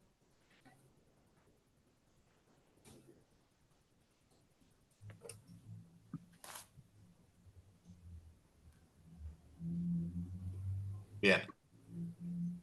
Bueno, ahora les quiero contar de un par de casos que tengan justamente, que estén como muy contaminados por esto, de cómo los datos jugando un rol no en solamente agarrar esta información y visualizarla, sino capturar información y mostrarla de una manera que sea lo más beneficiosa posible para las poblaciones específicas, que por lo menos en uno de estos casos van a ver que se cruzan también distintas características que le podemos llamar de interseccionalidad.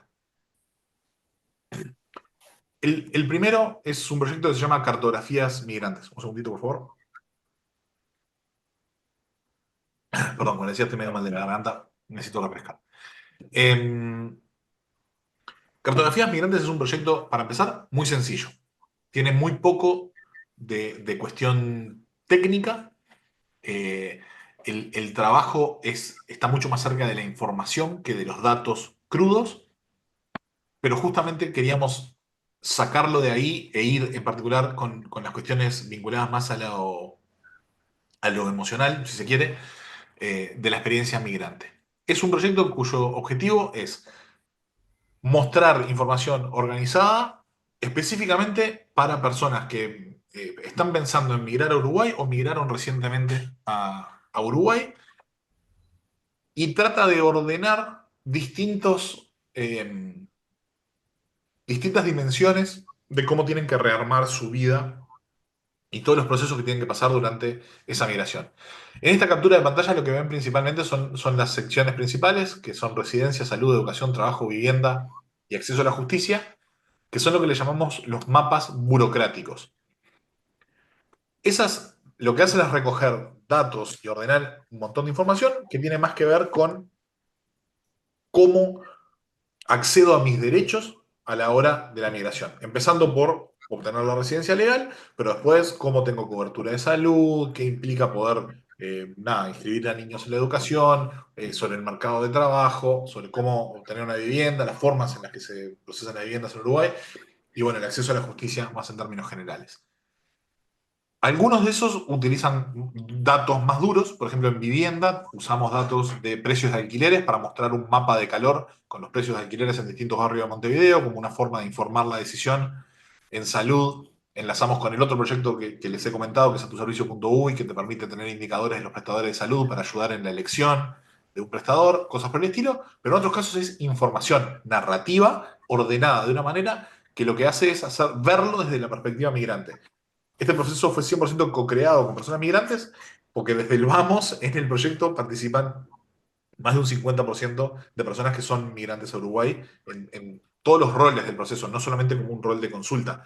La directora del proceso, de hecho, es migrante, diseñadora gráfica y la líder a nivel de la generación de contenidos. Eh, Les decía, pero hay otra segunda capa que lamentablemente no me quedó en la captura, me distraje ahí y acá tampoco la tengo, que tiene que ver con los mapas afectivos. Y acá va un poco lo que les decía de qué estás midiendo y para qué. En ningún lugar de los sitios web con datos oficiales nosotros podíamos encontrar absolutamente nada que nos sirviera para cubrir esa sección. En ningún lugar te va a dar estadísticas de cómo se sienten las personas al migrar, de cómo se vive, por ejemplo, pasar de un país tropical a vivir en un país de clima templado, que templado significa que en invierno te morís de frío, vale aclarar, eh, cosas por el estilo, ¿ok? Entonces, toda esa segunda sección del sitio se basa en gente que vivió esa experiencia migratoria hablando, a través de videos principalmente, hay algunas partes de texto, pero son datos muchísimo más quali que quanti, o si se quiere información, porque no son técnicamente datos. Y bueno, nos presentamos un par de fondos para ampliar un poco más esa área, donde esperamos también que lo podamos llevar a un poco más de datos. Pero lo central que quiero decir acá es, este proyecto hecho por nerds no necesariamente se basa solo en datos. Acá la experiencia humana era millones de veces más importante que el mapita que les estoy mostrando ahí. Bueno, ahí está un poquito la historia y algunos de los esquemas que mostramos en cómo funciona este proyecto. Pero a mí me parece que es un caso particularmente bonito, este, para hablar de ese entrecruzamiento entre los valores, los principios y los datos, de cómo los encaramos.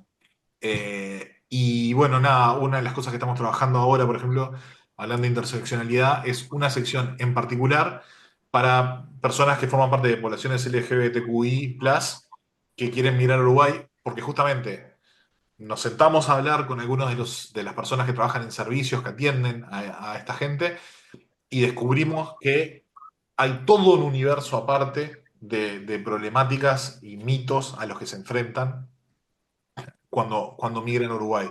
desde expectativas por el techo, porque leyeron dos noticias de que en Uruguay esto o en Uruguay aquello, y después cuando llegan, esos procesos llevan mucho más tiempo y más complejidad de lo que parece, como por ejemplo el cambio de nombre registral,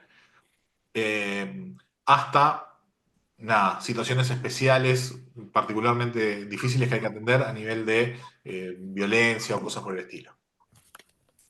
Ahí, no sé si, Magno, ¿tenías una pregunta o era nomás el micrófono Sí, abierto? Sí, sí, adelante.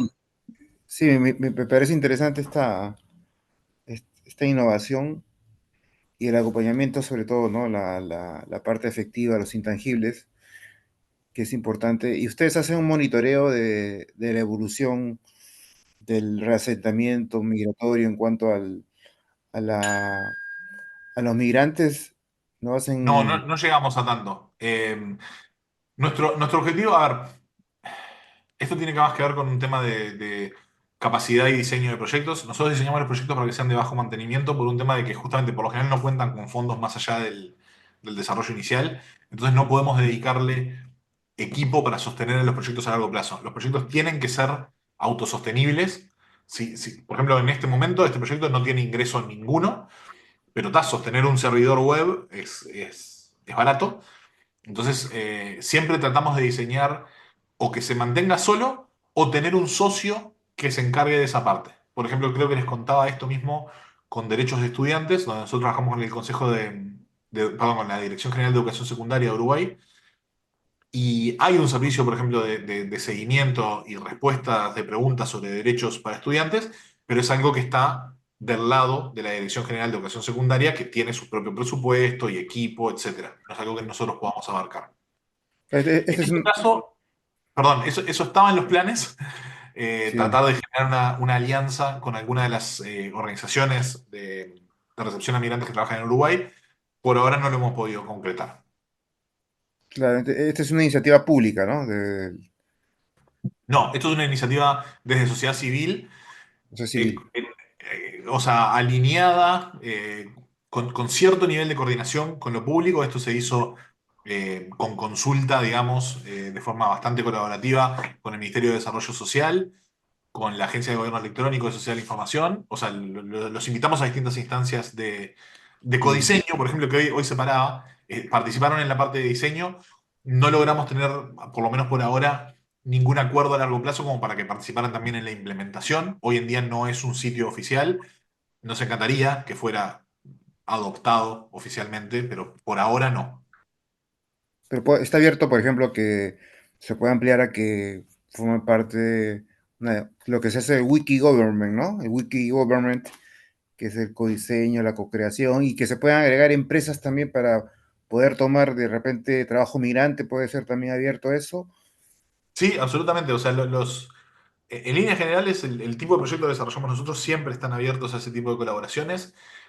Después efectivizarlas lleva bastante más trabajo de lo que parece. Ujú. Este, si, por ejemplo, acá tuviera un rol más concreto, ahora de hecho nos presentamos a un fondo junto con el Ministerio de Desarrollo Social que nos permitiría empezar a trabajar oficialmente bajo un convenio de trabajo en conjunto. Eso abriría las puertas a bastante más de eso, no solo por la espalda financiera de obtener el fondo, sino también por tener la participación de gobierno oficialmente en el proyecto. Ojalá lo logremos, pero hoy en día es una iniciativa bastante humilde que se hizo con un fondo específico para el desarrollo. Sí, pero me parece interesante porque me imagino que esto también conversa con una política del Uruguay abierta a a la migración, ¿no? Porque si ustedes están Sí, evaluando a los LGTB que de repente se sienten bien en Uruguay y no en otros sitios porque hay un nivel de apertura, ¿no? Migratoria. 100%. El proyecto, o sea, por ejemplo, este fondo que te digo que nos estamos presentando ahora, eh, nos permitiría, se llama el Fondo Uruguay-México, y para presentarse hay que hacer un acuerdo entre organizaciones y gobierno entre Uruguay y México. Nos estamos presentando con otra organización social que se llama SocialTIC en México, que es una organización muy amiga, y haríamos una replicación de la plataforma en México, pero con un perfil completamente distinto. O sea, misma herramienta, mismas estrategias visuales, mismas estrategias de tener los mapas burocráticos y los mapas emotivos, perdón, pero radicalmente distinta en el contenido, porque por ejemplo la migración en México no es una migración 100% centrada en quedarse en México, sino que muchas veces se usa a México como una plataforma para llegar a Estados Unidos, y eso es algo que requiere atención en particular. Nada, son radicalmente distintas. Los modelos de este tipo de herramientas no son necesariamente replicables al 100%. Me parece que es importante mirarlas como en el espíritu, pero no necesariamente en la especificidad de qué es lo que muestra. Creo tener un vago recuerdo de que comenté algo de esto con la plataforma de salud, con atuservicio.uy en el primer encuentro, que eso nos ha pasado en concreto. La herramienta en Uruguay, por cómo está diseñado el sistema de salud, nos permite mostrar indicadores de todos los prestadores porque están obligados por ley a reportar esos indicadores a un ente rector que es el Ministerio de Salud Pública. Muy pocos sistemas de salud en el mundo, de hecho, operan de esa manera. Entonces, por ejemplo, el proyecto de tu servicio se llevó en el 2016, 17, si no me falla la memoria, a, no a toda Colombia, sino a la ciudad de Bogotá, con la Subsecretaría de Salud de Bogotá.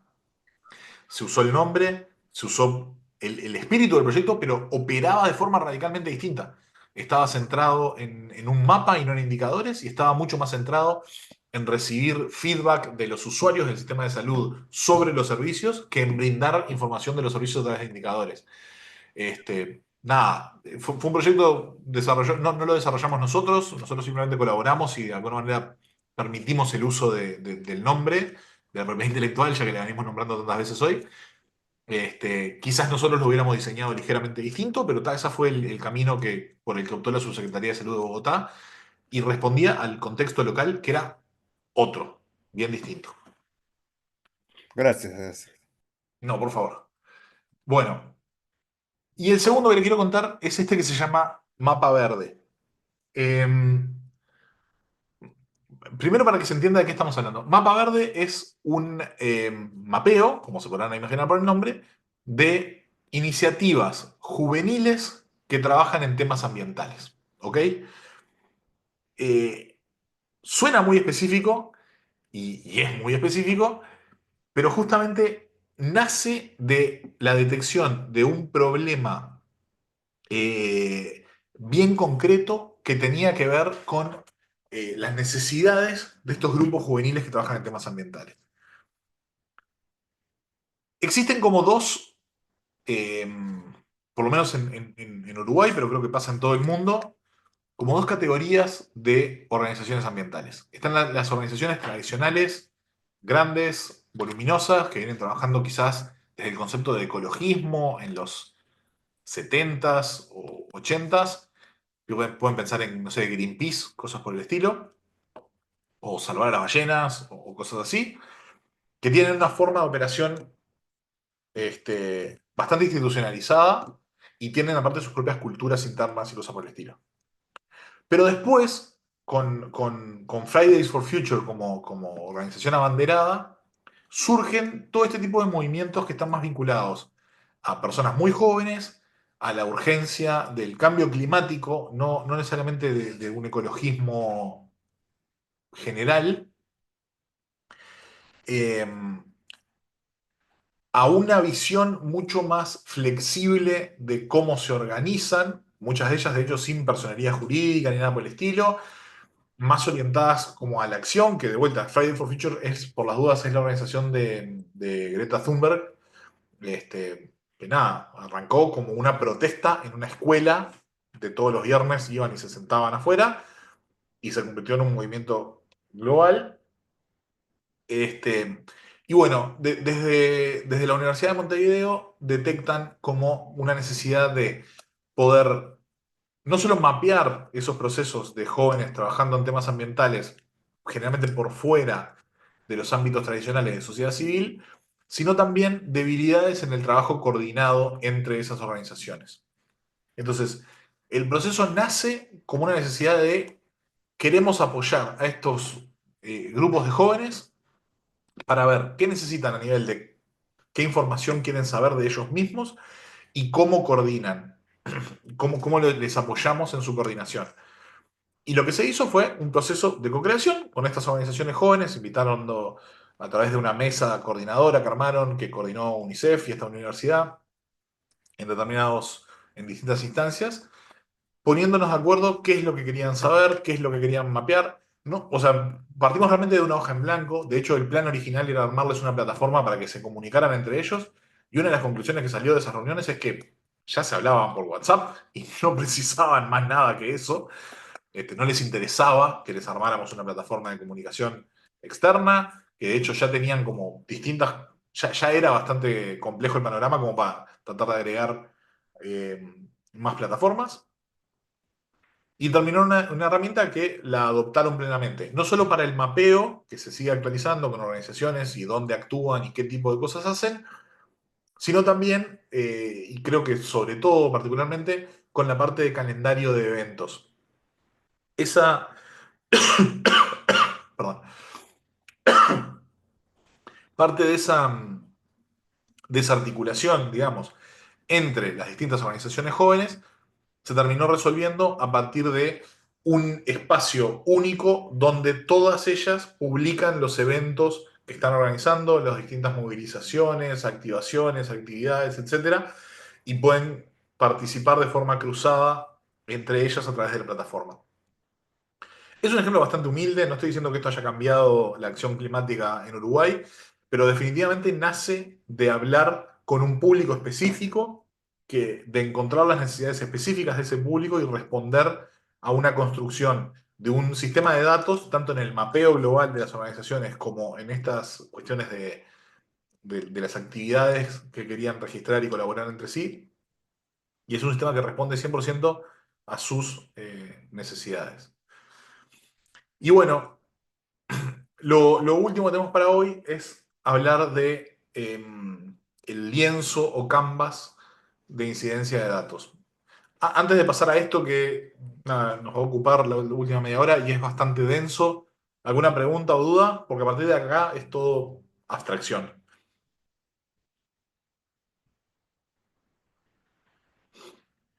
Bien. Bueno, la diapo es esta, vamos a hablar de cada uno de esos 20 puntos. Ay, perdón. Pero vamos a empezar por el principio. ¿Todo el mundo sabe lo que es un lienzo o canvas? Si no lo saben, por favor, sin vergüenza, simplemente aclararlo para empezar por esa definición. Si no, nos ahorramos esa parte de la explicación. Perfecto. Se le llama lienzo o canvas, que significa lienzo en inglés, como el lienzo de una pintura, a este concepto como de hoja en blanco que van a llenar, ¿no? Ustedes, si quieren pintar un cuadro, una pintura, empiezan por un lienzo en blanco.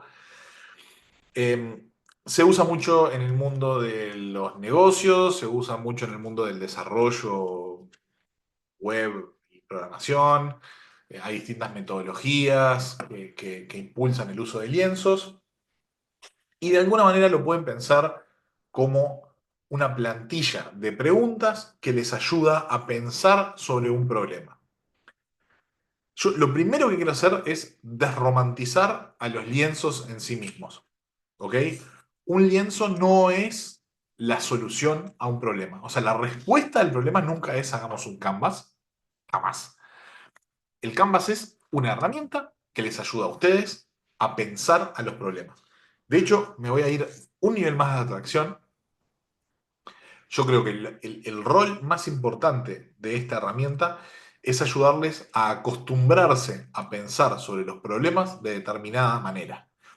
Yo ahora les voy a contar de este modelo en particular, pero hago la aclaración de que, por ejemplo, cuando desde mi organización vamos a comenzar un proyecto, no completamos estos lienzos, ¿ok?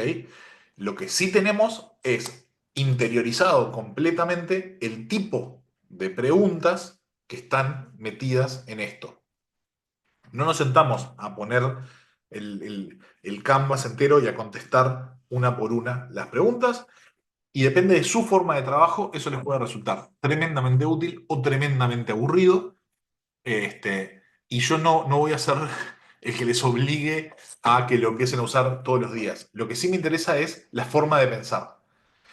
Yo creo que sí, que quien define el problema ya ha logrado bastante. Por algo es la pregunta uno, y de hecho uso esto como segue para pasar al lienzo.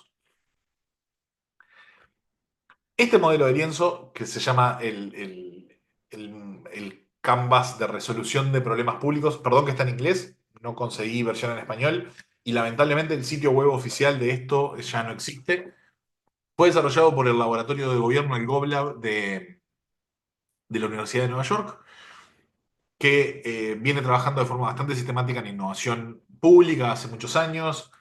En el desarrollo de este Canvas estuvo involucrada gente de América Latina, como Dinora Cantú, que entonces me parece también está bueno, más allá de que es un producto de Estados Unidos, sé que está construido con una visión más amplia.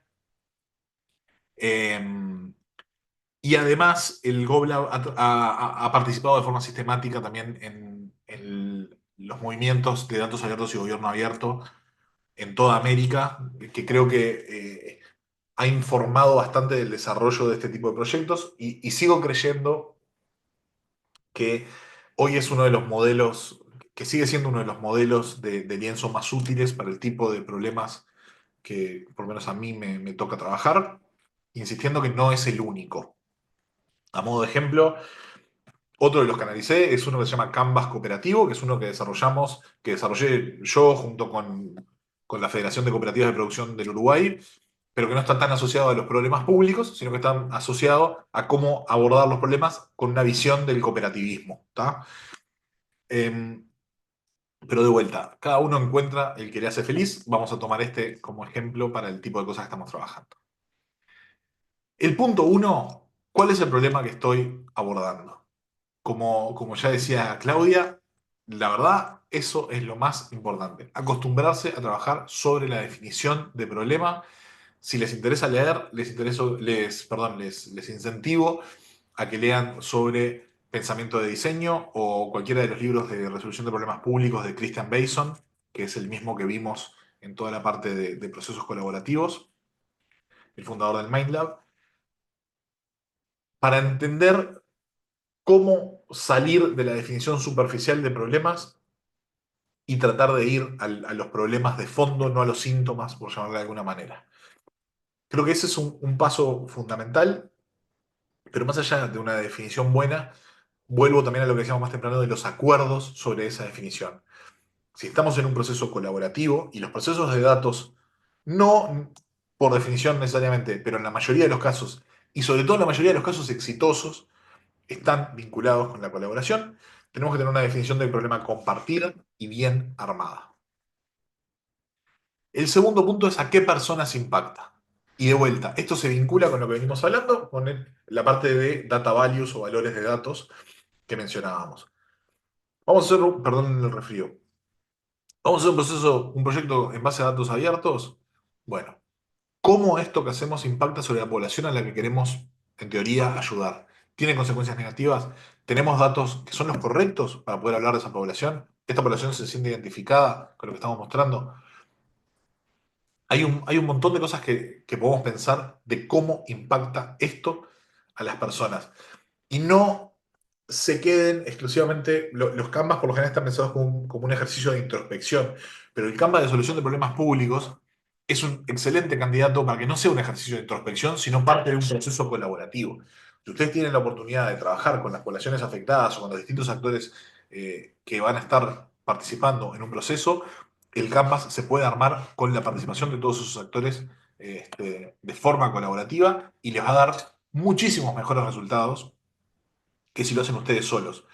Esto, de vuelta, enganchando con las diapos del día de hoy, no significa que ustedes no sean buenos haciendo Canvas, significa que es imposible que ustedes sepan todo lo que se necesita saber para tener una visión que es plenamente empática, como la de cómo afecta esto a las personas, objetivo o beneficiarias de un proyecto. En el tercer en el tercer punto, tratamos de identificar las causas del problema que de vuelta está íntimamente vinculado a una buena definición del problema.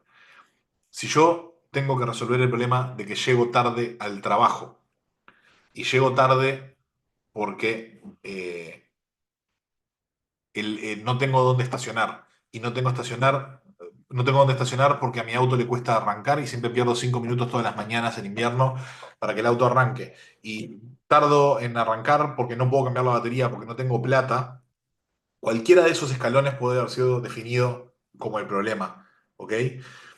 El problema es la hora a la que llego, el problema es el estacionamiento, el problema es la batería de mi auto o el problema es que no tengo plata para cambiar la batería o el auto, ¿ok? Una buena definición del problema me permite trabajar sobre algo que tenga mucho más impacto. ¿Cuál de todas esas cosas que dije es lo que más barato me va a hacer llegar temprano al trabajo? Quizás es tomar un ómnibus y no tiene que ver con ninguno de esos pasos que mencioné, ¿ok?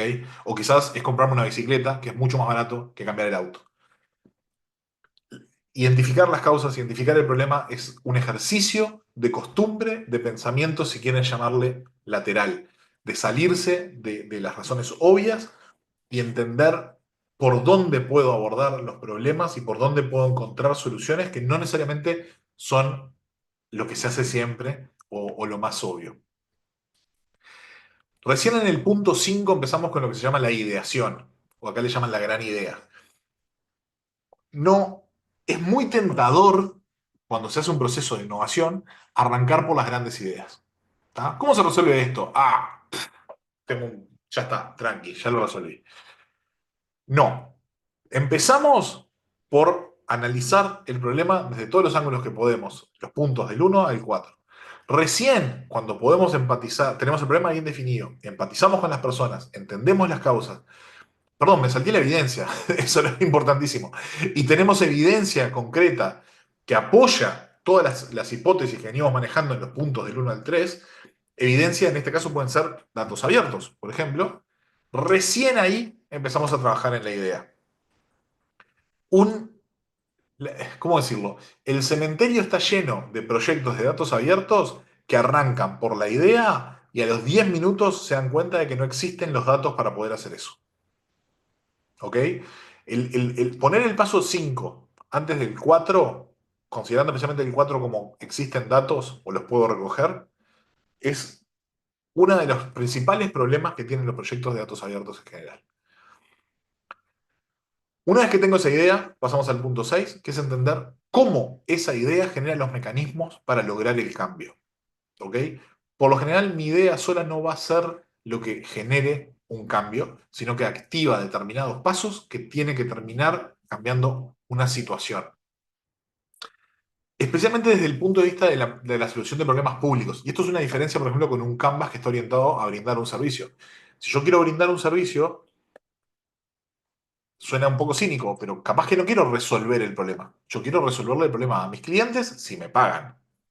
En cambio, desde una lógica de solución de problemas públicos, el mejor objetivo que puedo tener yo es resolver el problema de fondo y que mi proyecto deje de ser necesario. ¿Ok?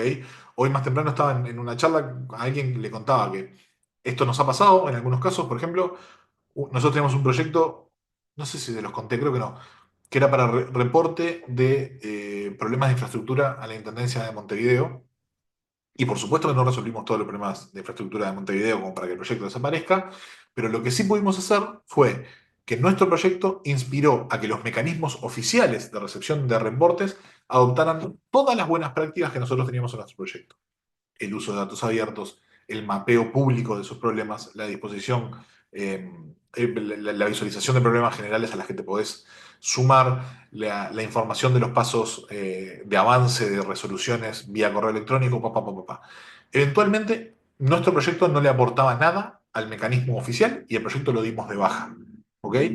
Entonces, eso es algo que no lo van a ver en una lógica de un Canvas tradicional de negocios, porque no querés que tu negocio desaparezca, lo que querés es maximizar el ingreso del negocio. Y por eso esto está pensado desde un ámbito distinto. Los impactos medibles. En la mayoría de los casos, ustedes van a poder encontrar algún tipo de indicador que les ayude a ver si tienen éxito o no. Esto puede cambiar. Yo creo que esto es una de las partes como más flojas de este Canvas, porque muchas veces la medición de impacto es difícil de prever de antemano y es algo que después lo descubrís. Por ejemplo, en el caso que les estaba contando recién, al principio del proyecto nosotros pensábamos que los impactos medibles tenían que ser cantidad de personas que usaban nuestro proyecto para hacer denuncias y reclamos, Pero al final del proceso nos dimos cuenta que no, que nuestro proyecto tuvo un impacto muchísimo más importante en cambiar la forma en que el gobierno trataba ese mismo problema versus la cantidad de gente que usaba nuestra versión del proyecto. ¿Ok? Pero eso solo lo pudimos ver con el diario del lunes, por decirlo de alguna manera. El 8, pensar en las personas que queremos cambiar. Los cambios no pasan mágicamente, las instituciones no cambian mágicamente, son las personas que cambian y que transforman las instituciones en las que están. Entonces, un proyecto importa pensar a quién queremos llegar desde un punto de vista de comunicación, desde un punto de vista de incidencia, desde un punto de vista de colaboración, quiénes queremos que tomen lo que nosotros hacemos como parte de su trabajo, como cambio de, como mostrarles una alternativa diferente o lo que sea, y también quiénes se oponen a ese cambio. Entender, adelantarse a dónde va a estar la oposición, la resistencia al cambio, nos permite también trazar estrategias para, de alguna manera, compensar o mitigar esa resistencia a la que nos vamos a enfrentar. Recién con todo esto vamos a pensar exactamente cómo funciona. Vean de vuelta cómo salta del 5, cómo salta no, o sea, cuántas cosas hay entre medio del 5 al 10, que naturalmente serían dos cosas que hacemos una tras de la otra. Se me ocurrió esto y va a funcionar así. No, se me ocurrió esto, que va a cambiar las cosas de esta manera, lo vamos a medir así, con estas personas a favor, con estas personas en contra, entonces con toda esa información sabemos que va a funcionar así. En el 11, que tiene algo de común con el 7, ¿qué cambios tienen que ocurrir? En el 12, las alianzas estratégicas para esos cambios. Para mí estos están sumamente conectados, de hecho los podrían tratar como uno si quieren. Las alianzas, como decía en los proyectos de colaboración, son por lo general un elemento clave. Hay gente que tiene los datos que necesito y me resuelve el punto 4. Hay gente que está íntimamente vinculada al punto 3, que puede ser la causa o la solución que se me ocurre para esa causa del problema. Hay gente que está en el punto 2, son quienes sufren ese problema y quiero que sean parte de este proyecto. Hay gente que quiero pasarla del punto 9 al punto 8, entonces si los tengo como aliados, creo que tengo esa posibilidad de cambiarles la visión del problema y que no se conviertan en una oposición. La gestión de humanos es muchísimo más importante que las resoluciones técnicas. Esto es algo que también este Canvas, si miran la cantidad de ítems que hablan del proyecto y la cantidad de ítems que hablan de las personas alrededor del proyecto, se van a dar cuenta que hay bastante más que tiene que ver con humanos que con lo técnico. El punto 13, ¿por qué ahora? ¿Qué oportunidad, qué diferencia hace que hoy este proyecto sea viable?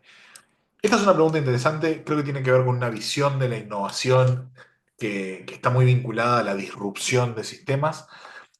Yo no estoy tan seguro de que sea particularmente importante. Creo que esta pregunta se puede contestar en muchísimas oportunidades con porque ayer hubiera sido mejor, pero no sabía. Pero la realidad es que en algunos casos sí puede ser una pregunta muy relevante y que conecta con distintos puntos anteriores. Hubo un cambio de gobierno que nos permite hacer esto. Hubo una oportunidad de financiamiento, una oportunidad de alianza o lo que sea, que hace que esto sea viable trabajarlo y antes no lo era, por ejemplo. El estado del arte es el punto 14. ¿Quién más está haciendo cosas similares? Yo no les puedo explicar la cantidad de dolores de cabeza que se podría ahorrar un montón de gente si antes de ponerse a desarrollar ideas nuevas, investigara un poco. Casi todo lo que se les ocurra, alguien ya hizo algo parecido. eh, y la verdad, hay muchísimo para aprender de eso y hay muchísimos atajos que podemos tomar sabiendo qué se ha hecho ya en ese rubro, en ese campo, alrededor de ese tipo de problemas en distintas partes del mundo. Creo que hay que tener humildad en ese sentido para estar abierto a hacer esa investigación y hacerlo de una manera crítica. Me está pasando ahora que estoy tratando de asesorar a unos chiquilines con un proyecto en Argentina y que me hacen acordar a mí cuando era joven y les estoy diciendo todo lo que les va a pasar porque ya me pasó a mí y no me están dando bolilla. Y nada, y creo que efectivamente es lo que les va a pasar. Esa humildad de aprender de otros casos me parece fundamental. Que no se está haciendo es parte de lo mismo. Para mí son dos caras de la misma pregunta, ¿no? ¿Qué es lo que estoy proponiendo yo que no se hizo en casos anteriores? Pero no usarlo como una excusa para decir esto sí va a funcionar porque tal cosa, sino realmente tratar de encontrar si estás haciendo algo diferente. Los recursos claves, desde financiamiento, personas, técnicas, pueden ser los datos de vuelta del punto 4.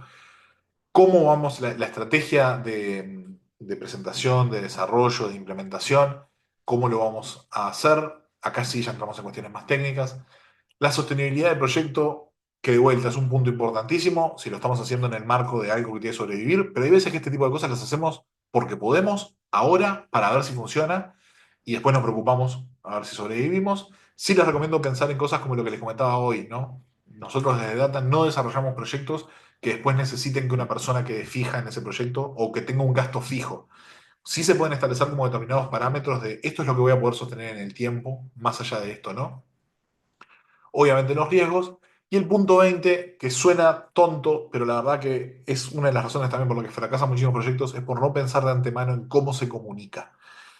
La comunicación es un desafío, es compleja. Hoy en día el escenario de la comunicación es mucho más entreverado de lo que era hace 10 o 15 años. Hoy en día puedes estar en 7 entrevistas en televisión, 14 portales web, tener muy buena recepción en redes sociales y sin embargo el porcentaje de la población que sabe de la existencia de tu proyecto es diminuto.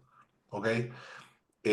Quizás en el mundo de hace 20 30 años salías con una noticia en el informativo central donde medio país estaba mirando al mismo tiempo y se enteraba medio país al mismo tiempo de ese proyecto. Hoy no, hoy es un escenario muchísimo más complejo que eso. En ciertas maneras mejor, en ciertas maneras bastante peor, pero me parece que es importante tenerlo en cuenta. Y ahora sí, con todo esto para tener en cuenta, es cómo se pueden armar el Canvas. Me encantaría darles el modelito del Canvas armado. Lamentablemente el sitio web oficial de este proyecto, como les decía, se cayó. Tenían hasta un sistema web para armarlo online, compartirlo, que ya no funciona, pero me parece que lo central sigue siendo estos puntos grandes sobre los que hay que pensar. Y para cerrar, lo que les quería proponer es que agarren un proyecto de un problema real que les gustaría resolver y traten de responder a estas preguntas. No de forma extensa, sino pensar mucho y escribir poco. Un párrafo de cada una es más que suficiente. Lo importante es, como decía, que nos ayude a pensar. Esto es un recordatorio de no te olvides de pensar en la promoción, no te olvides de pensar en los riesgos, no te olvides de pensar en las personas a las que afecta, no te olvides de pensar, de mirar quién más está haciendo algo similar. Eventualmente, con suficiente costumbre, el canvas en sí deja de ser valioso si esas preguntas vienen solas a su cabeza. Y con eso estaríamos cerrando. Bastante en hora. ¿Alguna duda, consulta, queja, insulto? No, Daniel, muchísimas gracias. En mi caso, pues, de todo lo que estuvimos compartiendo, pues yo creo que ya hemos tenido como algunas em, experiencias cuando es tema de colaboración, ¿verdad? Y me pareció que los datos que pusiste me encantó mucho como esta última diapositiva que presentaste. eh, Permite tener como un panorama general antes de iniciar con un proyecto. A mí en lo particular me pasó que la vez pasada estuvimos proponiendo un proyecto con una universidad y también el manejo de la ética fue tremendísimo porque sobre todo con datos sensibles, ¿verdad? En nuestro caso nosotros tenemos testimonios de víctimas de violaciones a derechos humanos del pasado y pues en un proceso de digitalización y de desarrollar un software que pudiera como eh, generar algún tipo de dato que pudiera ser importante para proyectos de investigación, sí, eso nos detuvo un año de platicar y de poner sobre la mesa los intereses particulares, ¿verdad? Porque también es importante tenerlos claros, que dependiendo con quién te quieras aliar, los intereses pueden variar, ¿verdad? Entonces, me parece muy, muy importante la forma en que en que visualizas todo esto, porque cuando uno hace casi nunca se hace todo el análisis que presentaste, porque a veces está uno impulsado por la gana de materializar los proyectos, pero sí, muchísimas gracias a mí en este caso compartirte la experiencia de que sí, después de un año de conversaciones por el tema ético del uso de la información, pues pudimos materializar alguna cosa, pero gracias por la información que nos proveíste y pues felicitaciones por la exposición. Genial, muchas gracias. Sí, la verdad que son temas difíciles. Muchísimas veces son temas difíciles y muchísimas veces le va a pasar que cuando los traen son percibidos como los pesados, ¿no? O sea, muchas veces traer estos temas a la mesa tiene un costo en el flujo de los diálogos y de las colaboraciones, o incluso en la percepción. Pero bueno, son parte de las cosas que me parece que hay que al menos tratar de negociar y navegar exitosamente. No tengo duda que a la larga suele ser productivo, porque por lo general si se abordan bien ese tipo de cosas, después eso al final del camino trae obvias consecuencias positivas. Pero lo entiendo perfectamente, lamento lo que contabas del año perdido en esas negociaciones, pero sí, es absolutamente fundamental. Yo les traigo ejemplos de eso como lo de el manifiesto de valores de datos, no porque sea un pensamiento revolucionario nunca visto antes, sino porque a veces está bueno y es útil tener un documento escrito que ustedes pueden compartir con alguien, por ejemplo, y que te saca a vos del lugar de que estás pidiendo cosas raras. Onda, mirá esto es lo que estoy diciendo. Es un acuerdo. Sale de un organismo internacional que está en el marco de los Objetivos de Desarrollo Sostenible. No es algo nuevo, no es algo raro. Acá está bien articulado lo que estoy tratando de explicar y por qué eso es importante. Y te saca a vos justamente de ese lugar de ser el que pide siempre estar como en el lugar perfecto, idóneo. Me parece que en ese sentido estas herramientas son bastante útiles. Lo mismo te puedo decir con el Canvas. Si estás trabajando con personas y te pones a decir, bueno, pero pensemos en qué le implica esto para las personas beneficiarias, capaz que hay alguien que te puede así rodar los ojos y decir, ay, qué pesado, estamos resolviendo el problema. Bueno, la herramienta que te pregunta eso te saca a vos del lugar de ser el pesado y a veces es sumamente útil. Bueno, antes de cortar, les quería contar más que la clase que viene, el encuentro que viene, va a ser bastante más interactivo. La idea para armar la estrategia va a ser ir como viendo punto por punto. Todos esos puntos conectan con los puntos anteriores que estuvimos viendo en estos tres encuentros hasta ahora y tratar de ir como respondiendo preguntas. Les digo para que vengan mentalizados, mentalizadas de que les voy a pedir que hablen en el micrófono, mucho más de lo que venimos haciendo hasta ahora, porque la idea es discutir mucho más en el encuentro que viene. ¿Ok? Listo, muchísimas gracias, Daniel. Te agradecemos mucho por la sesión del día de hoy. No sé si alguien más quiere abrir el micrófono. Si no, les esperamos el próximo jueves a la misma hora por el mismo canal. Ahí terminaríamos con la sesión número 4, datos abiertos. Ha sido un recorrido. Estaré enviando por la tarde, espero yo, las grabaciones 1, 2 y la del día de hoy de una vez para que puedan tener y puedan revisar cualquier tema asociado a esto. Y con eso pues damos finalizado la sesión del día de hoy. En el chat coloqué el listado de asistencia, por favor, los que no se lograron colocarlo puedan hacer para poder tomar la asistencia. Y el día jueves tenemos nuestra última sesión. Vamos a tomar la foto final el día jueves. Hoy no estoy tan peinado. Vamos a tomar el día jueves para que preparemos y comience Daniel. La idea es que sea una sesión muy, muy interactiva para que implementemos y comencemos a poner en práctica el tema de datos abiertos. Entonces, muchísimas gracias, Daniel. Muchas gracias a todos ustedes por su participación y nos vemos el día jueves. Que tengan un excelente día. Gracias, feliz día. Nos vemos. Gracias. Chao, chao.